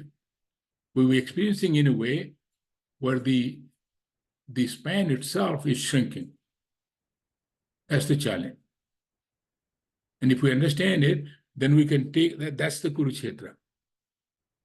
And we have to develop the competencies that I talked about to roll in that Kurukshetra in a smooth manner. And that's the next diagram. Here, we took that delta T, broadened it, space-time again, and the wheel, that's your wheel of life, chariot of Arjuna, or chariot of Krishna, or both. And with those four competencies, spiritual, intellectual, emotional, social, spiritual, all four equally developed. And when you do that, you are in a yogi. And the wheel moves very smoothly along the curves of space-time. Now imagine if the spokes were kind of uneven all over the place, how do you roll? And that's our ups and downs in life that we experience.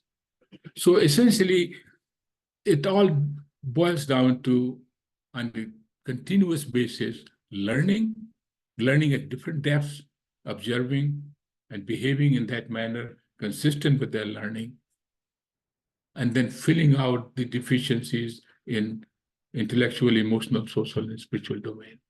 And if you can do it, I think life becomes more enjoyable. There are lesser hurdles or lesser bumps, and you get experience. You experience things that you never thought were even possible. In other words, they go beyond the typical physical domain of experiences. So that's our experience. Very simple, fast. Thanks.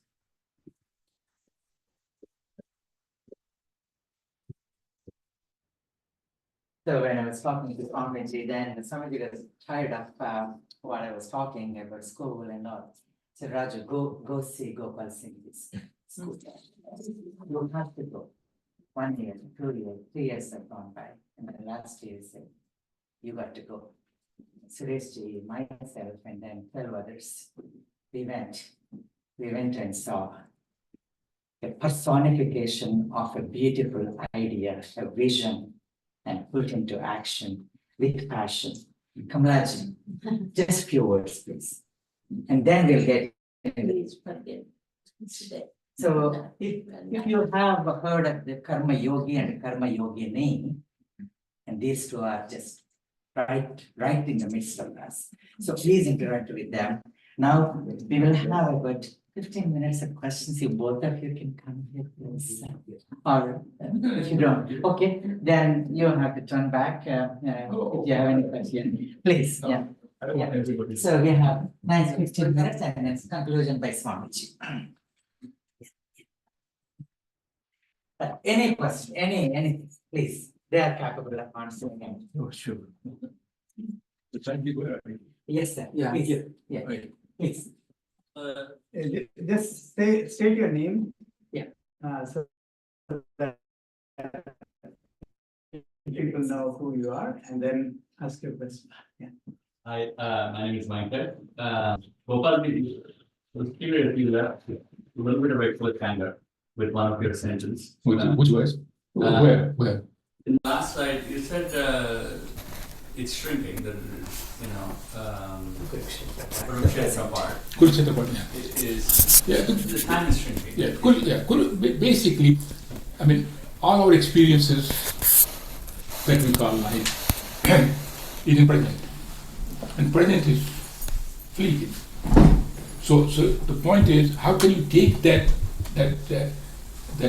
momentary domain and expand it in consciousness so you can act meaningfully and travel through that in a productive manner. Of course, the whole idea is to enjoy the moment. I mean, you have heard about earlier, enjoy the present, mind the gap and all that. Really, essentially, that's what it is, minding the delta T. So you enjoy the present with learning from the past, anticipating the future, but enjoy the present. And to enjoy that, you need a wheel where you are balancing all those. Because we can't travel in future.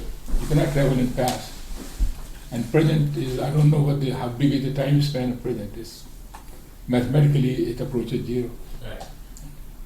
So I know it's, that's why I said earlier, it's more philosophy than anything else. But you want to say something about that? One quick thing I can say, some of you might be familiar with a person called Viktor Frankl. Did anybody come across Viktor Frankl? And there is a small book which he wrote called Man's Search for Meaning. It is one of the books where 25 million copies have been sold. He was a doctor who came up with logotherapy, and he was in Nazi concentration camps. All his family was killed. He was there not because he was a psychiatrist, but because he was a doctor. His job was to help other patients to live longer so that Nazi concentration camp people will get more work out of them. So he was miserable. He was like really upset about what's going on in his role.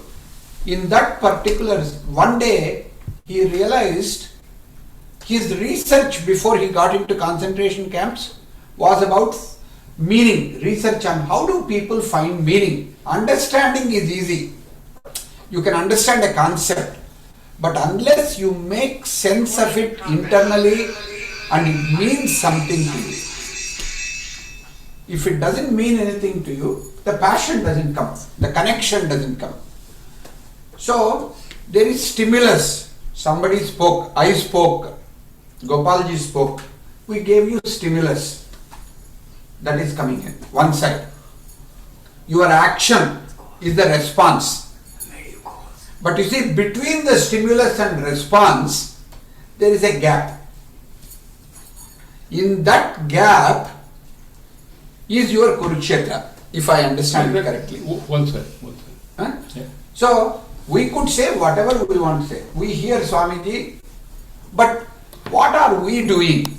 Between what Swamiji said, between what we do, there is a gap. And that gap becomes an infinite gap, like a Grand Canyon gap. Nothing happens sometimes. You keep listening, but nothing is happening. And we wonder why it doesn't happen. That is because our Kurukshetra is becoming larger rather than actually becoming smaller. If I can stay in it and say, what can I do today? I don't need to do everything Gopalji said, Swamiji said, I said, or Dr. Raju said. What is one action that I can take today? That is being in the present.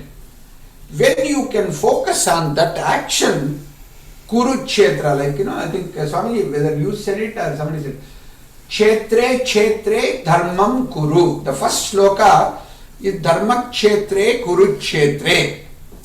So it seems Rani Ahalya asked some scholar to explain.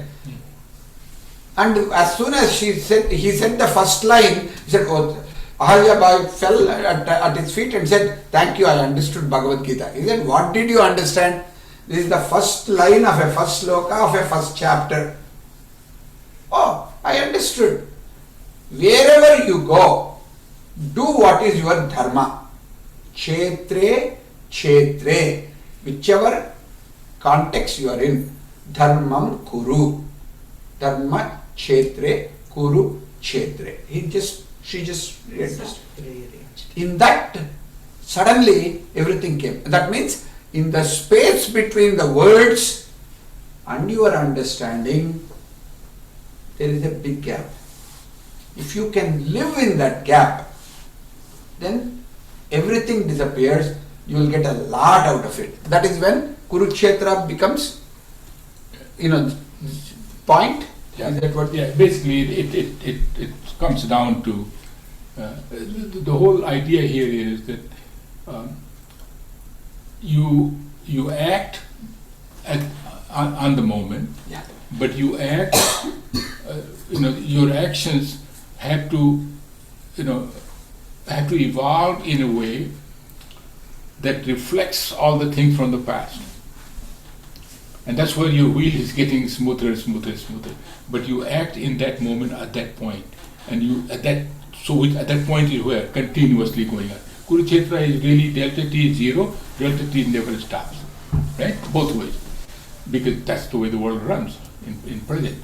So the whole idea is that what you have learned, put it in action right now, right this moment. And keep doing it, because delta T is very brief. There is no postponement. Do it now. Learn from the past, apply that right now, and you move on into the future. But that's, my whole idea there was to say that, look, life itself, there's no such thing as I'll learn tomorrow and do this and do that. Do it now. Do it now. Of course, from the past you will learn and you can build it, but do it now. Yeah, ihaiva. So you'll see so many verses. We don't have time to go into the respective verses, but we'll take up the question from online. Purnima, you can ask. You can unmute and ask. I can't hear you. You're still.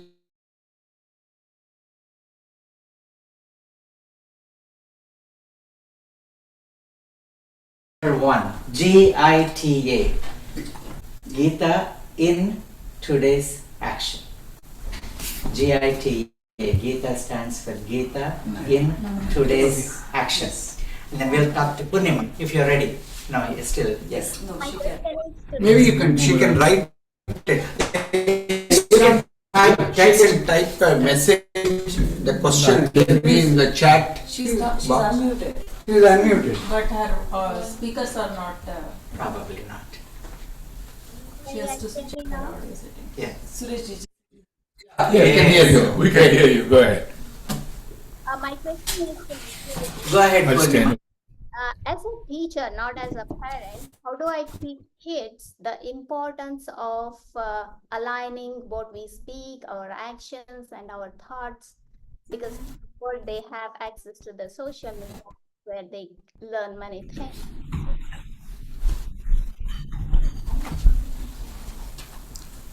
Can somebody repeat the question if you have heard it completely?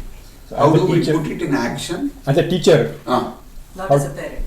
yeah, not as a parent, but as a teacher, how do you help put this knowledge in action? Oh, okay. Is that No, what you you said it well. Sure. Your presentation was in I don't think so, that is. No, the seriously. You can repeat. Can you repeat the question, Purnimaji? Yeah. As a teacher, how do I teach kids the importance of aligning our actions, our thoughts, and what we speak? Okay. Excellent. Prasad, I know I get it. it's your Okay. field right there. Yeah. So, how do we teach kids how to align our thoughts, actions, and words? One of the ways in which we can do is first practice it. Take something, first show it to them, do it, and then ask them when they watch you, when the teacher did what they did, what did they pick up? Chances are they will not only pick up what you intended to do, how you did it, what was the mood you were in when you did it, whether you demonstrated anger, frustration, joy, engagement, enjoyment, they will all pick up all of those type of things. That means we may think what I am doing is only from point A to point B, but they will look at from something else which happened all day in the morning and what you are going to do after you stop teaching also. So that means they are observing all the time. If you are a teacher, it is as if you are being looked at through magnifying glass all the time. It is not just what you tell during the class time, during the interval, everything else. So that means if you have to practice this Trikarana Suddhi, you have to really begin to watch yourself. So when you are teaching them, ask these questions, engage with them, and ask, why do you think you paid attention to me when I was talking to you during the interval? But they will say, you may be a teacher in the classroom to me, you think, but you are a teacher to me even if you meet outside, even during the interval time, even during when we meet in the shopping mall, anything else. So you have to watch your actions all the time. That is one. You can give examples like that. Second one, which will be very interesting, is ask each other, the kids, to look at what other people are doing. They will look at not only the intent and the action and also the reaction also they will tell you. That means they are always connected with thought, word and action. That is what will make an impression. So when you are giving examples and ask them to give some 2-3 situations, maybe we may be able to connect this little bit more easily. That's what comes to my mind. Let me just add a little bit. You see, as we evolve spiritually, or as we evolve and get to know ourselves, can you hear me? Yes. She can hear me. She can hear me. Yes. She's pointing. So as we evolve, we can see. Oh, there you go. Thanks. Evolve spiritually, as we evolve to get to know ourselves, we find that every action that goes on in our life, small examples, they have different meaning. They present themselves in a different way than when we were not that evolved. Same thing appears different.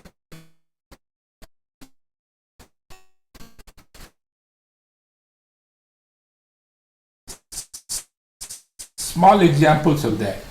To teach the students the example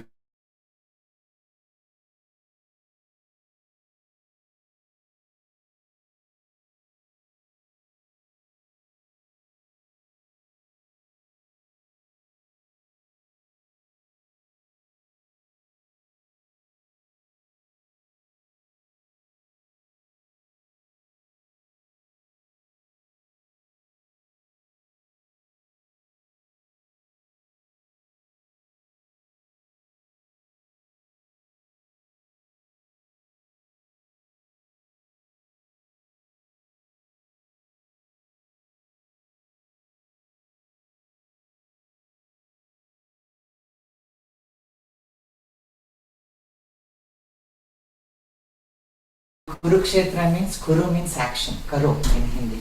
Kshetra means field. So field out there, the world, and field within in this body, with this body, and then out in the outside world. So maybe Kamalaji thought there is not much about women empowerment in Gita. That's why she started the girls' school. And then it is just proliferated. How many students, Kamalaji, now? 600 students. 600 from the surrounding villages, almost 700 students. She had to go, and she still, she can tell so many stories, to each house to send the girl to the school for free. And the school provides the books, the dress, and beautiful buildings, and then including the IT provisions, so on and so forth. I mean, I can go on and on about the school, but you have time to interact. So, if one more question, if there is any.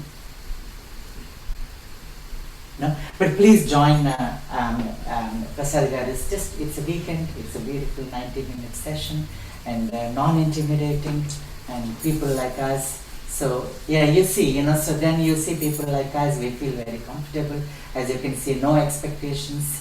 And then, I don't know if there is any registration fee for this. No.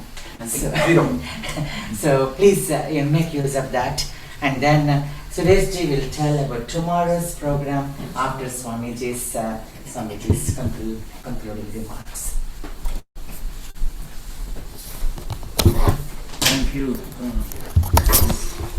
Prasadji, Gopalji. I was listening very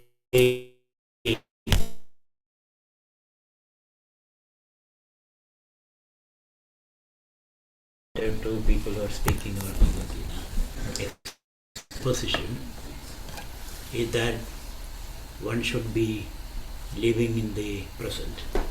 That's the central message. To live in the present, you have to act. To be active is to be living in the present.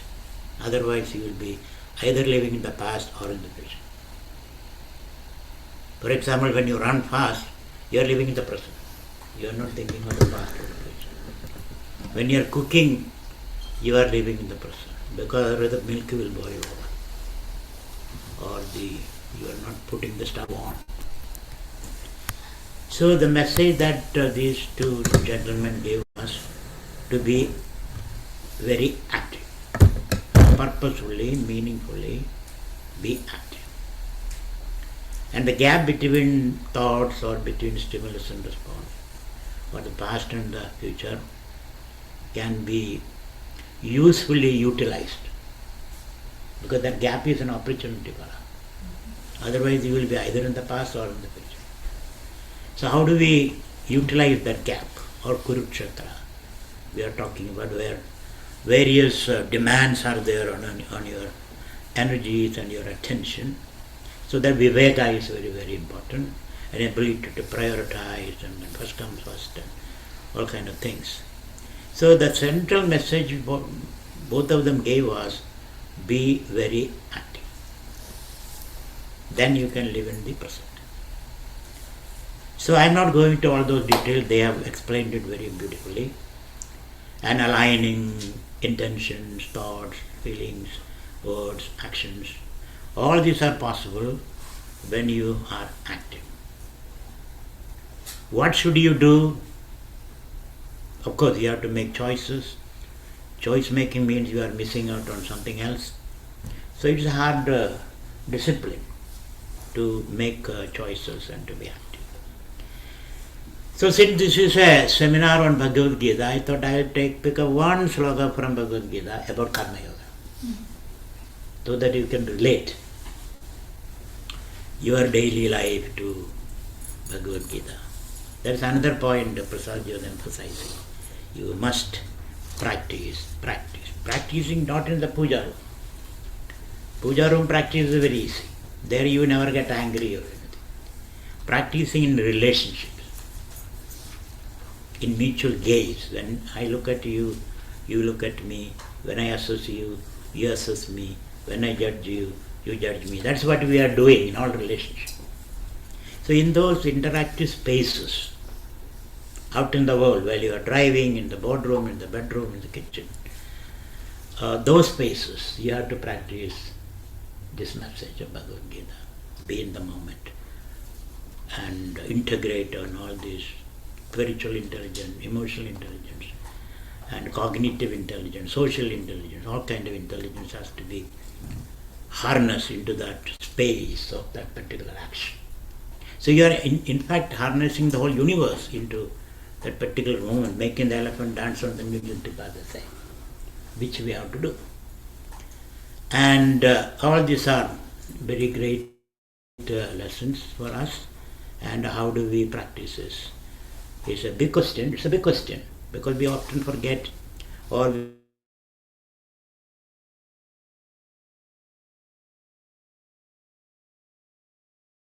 we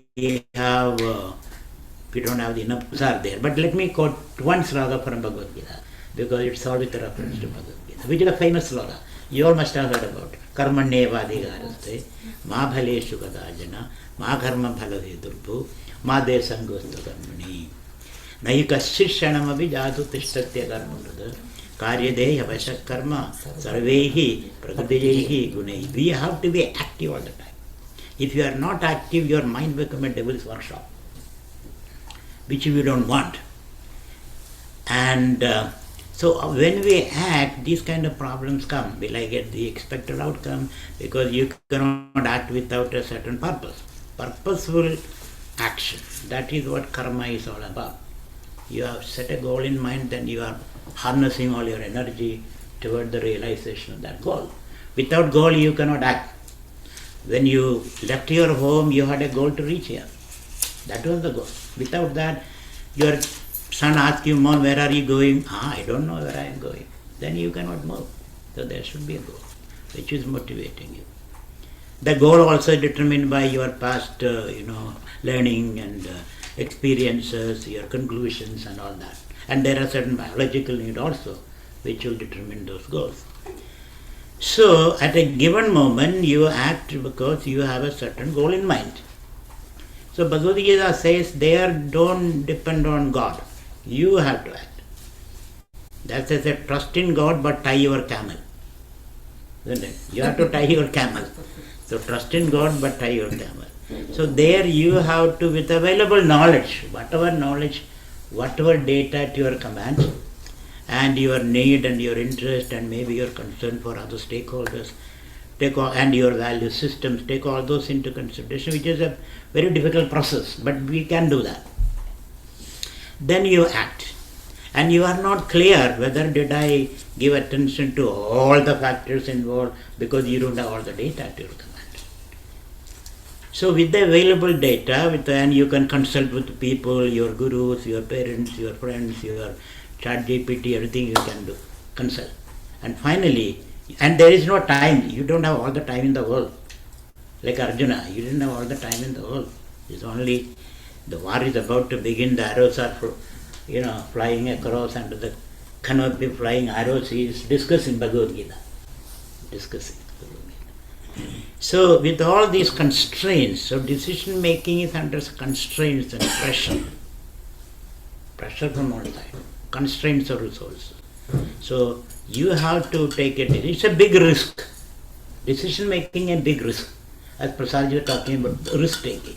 Unless you take that risk, you cannot make a decision. And success or failure can follow. There is no certainty about that. That is why karmanyevadhikaraste. You have to take decision under constraint with a limited resources, limited data and constraints of time also. And that's a big leap in faith actually.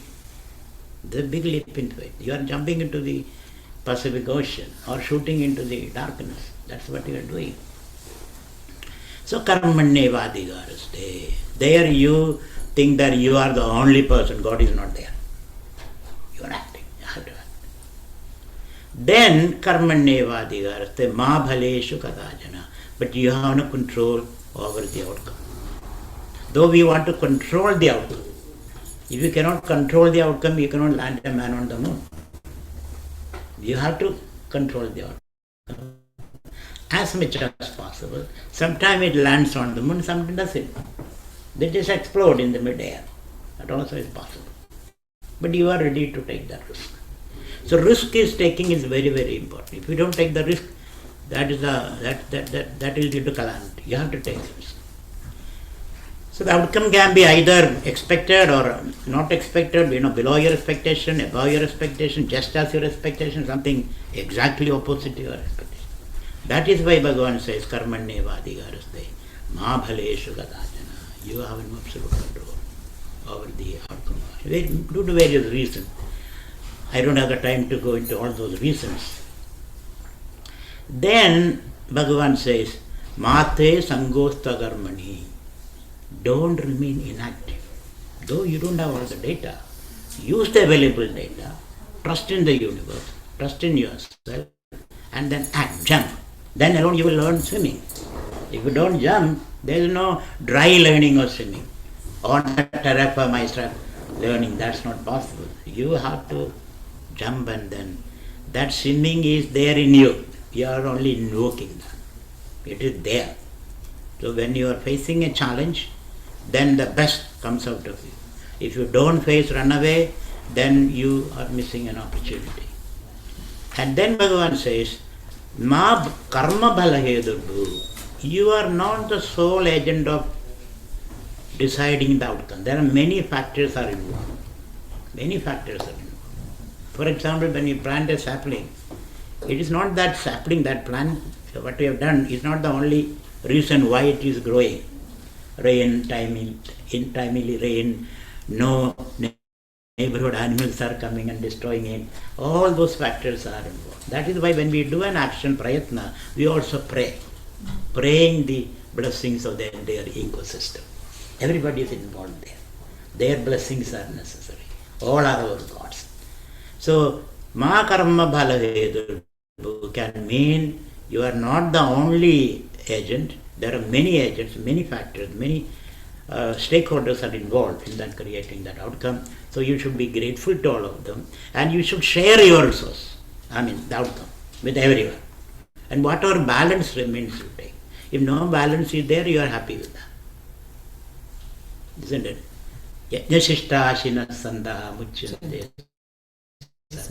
And that gives you tremendous joy. You distributed everything, there is nothing in the vessel, and you scrape it one leaf and eat it, and you are full, you say. That kind of experience. Karmanyevadhikaraste, ma bhaleshu gadajana, ma karma gadabhalayadurbu. One more meaning of ma karma bhalayadurbu is, don't define yourself by the outcome of your work. Don't define yourself by what you do. Maybe you are a scavenger, let us say, or maybe a professor or a plumber or a brain surgeon or a barber, whatever you are. Your work doesn't define you. You define the work. So don't expect happiness from work. Work happily. Work happily. That insight you should, that is the spiritual intelligence they were talking about. The ability to work happily. And then the whole world is a playground for you. It's not a Kurukshetra. Now it is the playground, let's say. Instead of war ground, it become a playground for you.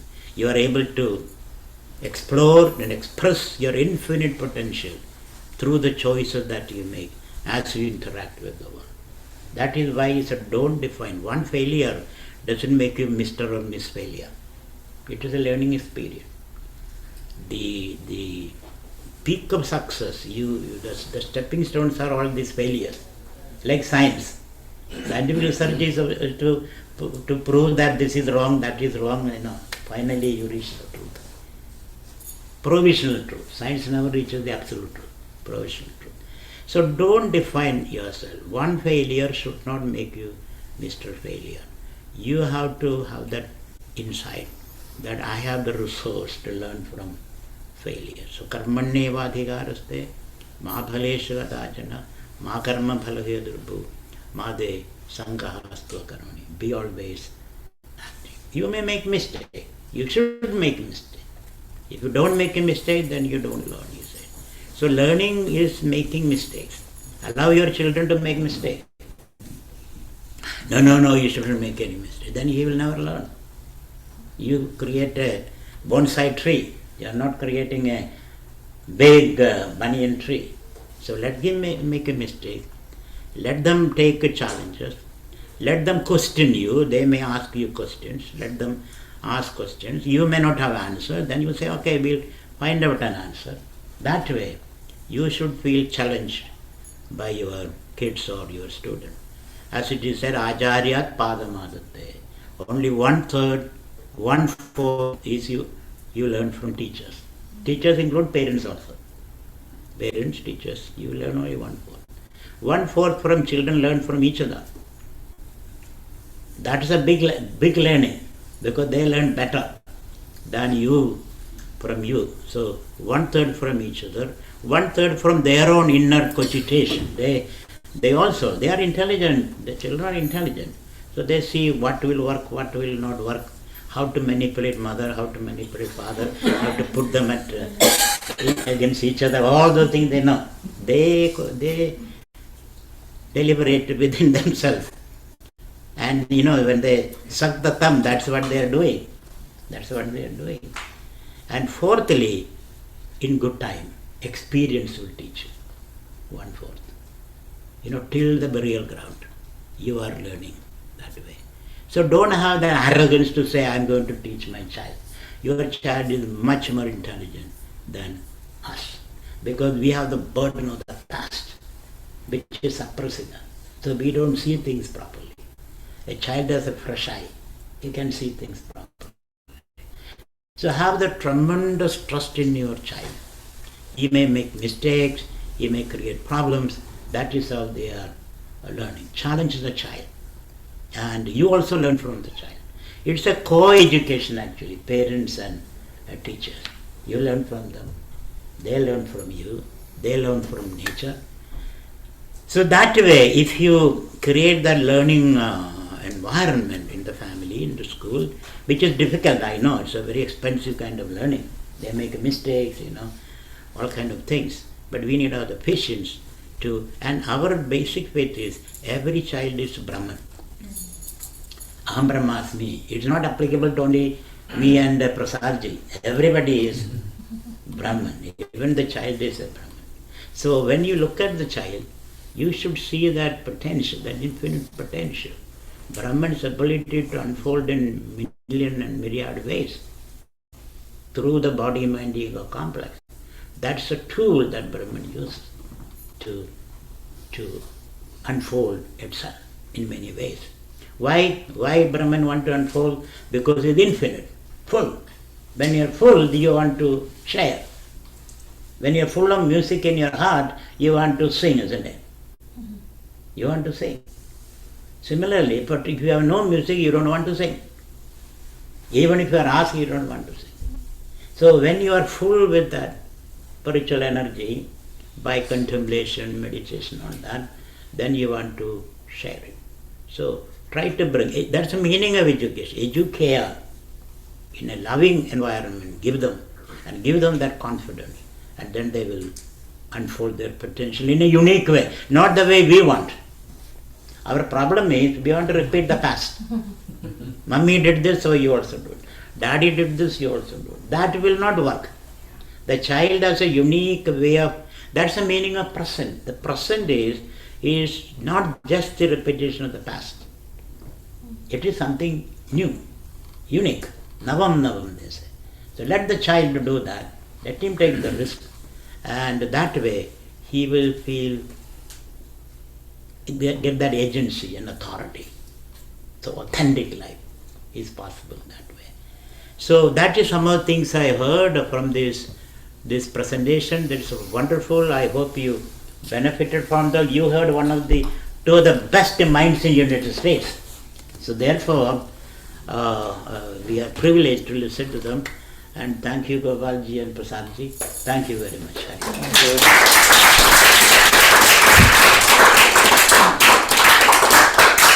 you, Swamiji. Swamiji, it's great saying, sir, engage yourself. But detached engagement, mukta sangaha. Then another great saying which stays with us all our life is, don't work for happiness, but work happily. Don't go after joy, but so just go joyfully.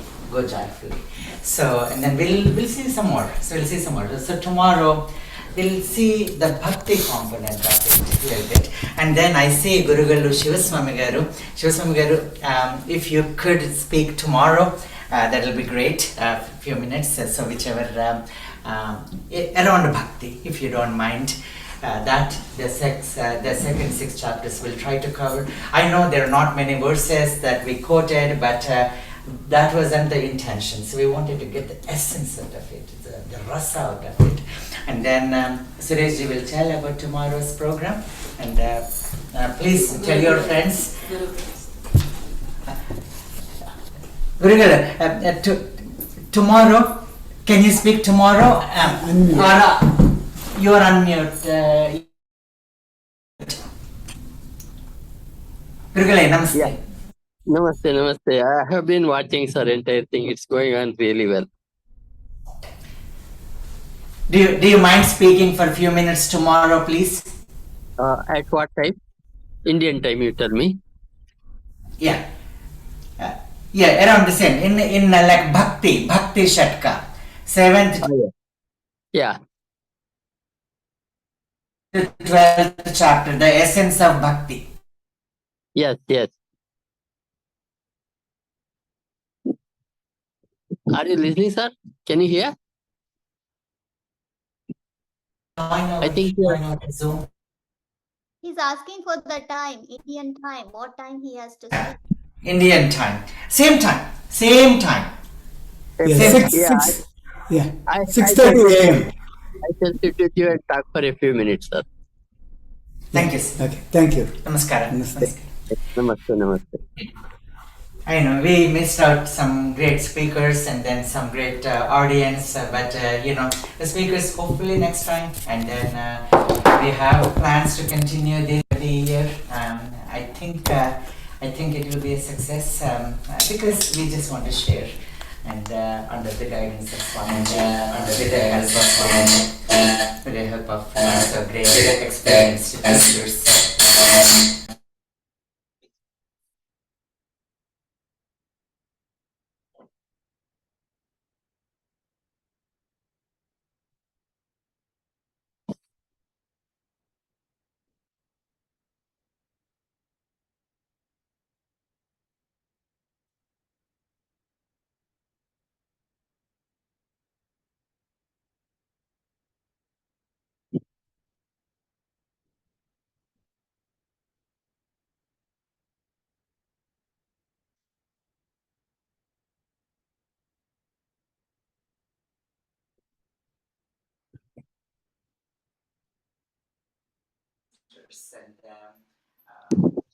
And that's the whole idea. Yeah, namaste. Can you all hear me on Zoom? So I'll just take 2 minutes. You'll not see me, but I won't keep you between the really good food and the program tomorrow. So we will continue the same theme. So tomorrow we have Dr. Raju will continue to moderate and modulate, and hopefully we'll also manage the time so that we don't go over. We will have invocation, and then Swamiji will do a little meditation for us, since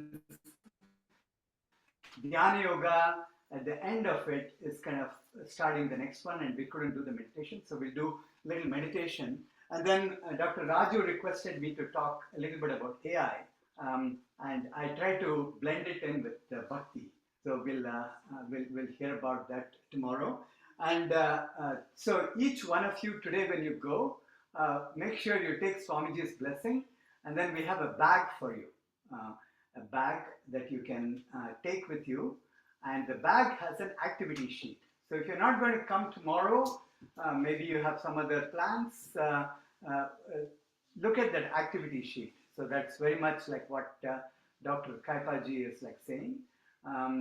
And so we will have a lot of time for you to do that individual contemplation here. So, and then you will also have opportunity to discuss with like-minded people who share like a particular interest. Maybe you're interested in health or in spirituality or in community or in one of the other defined areas.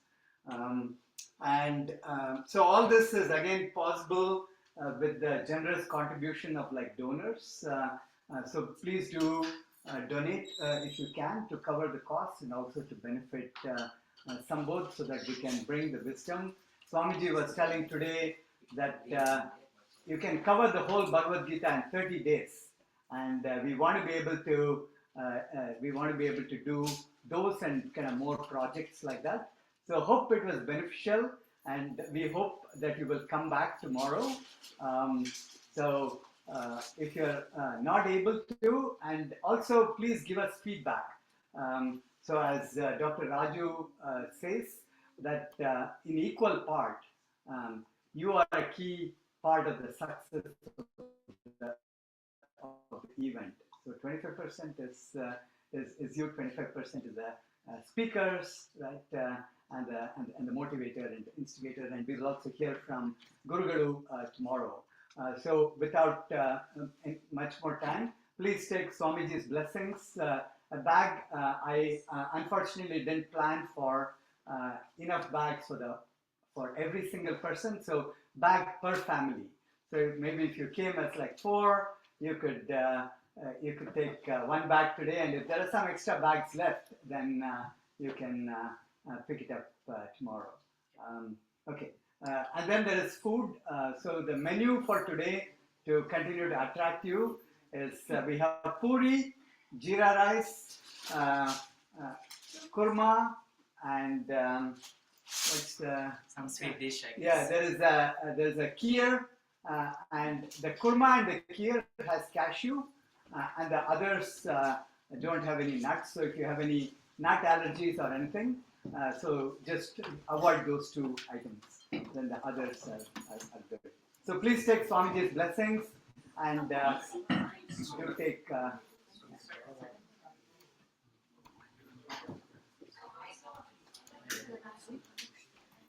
Swamiji, this is Sandhya.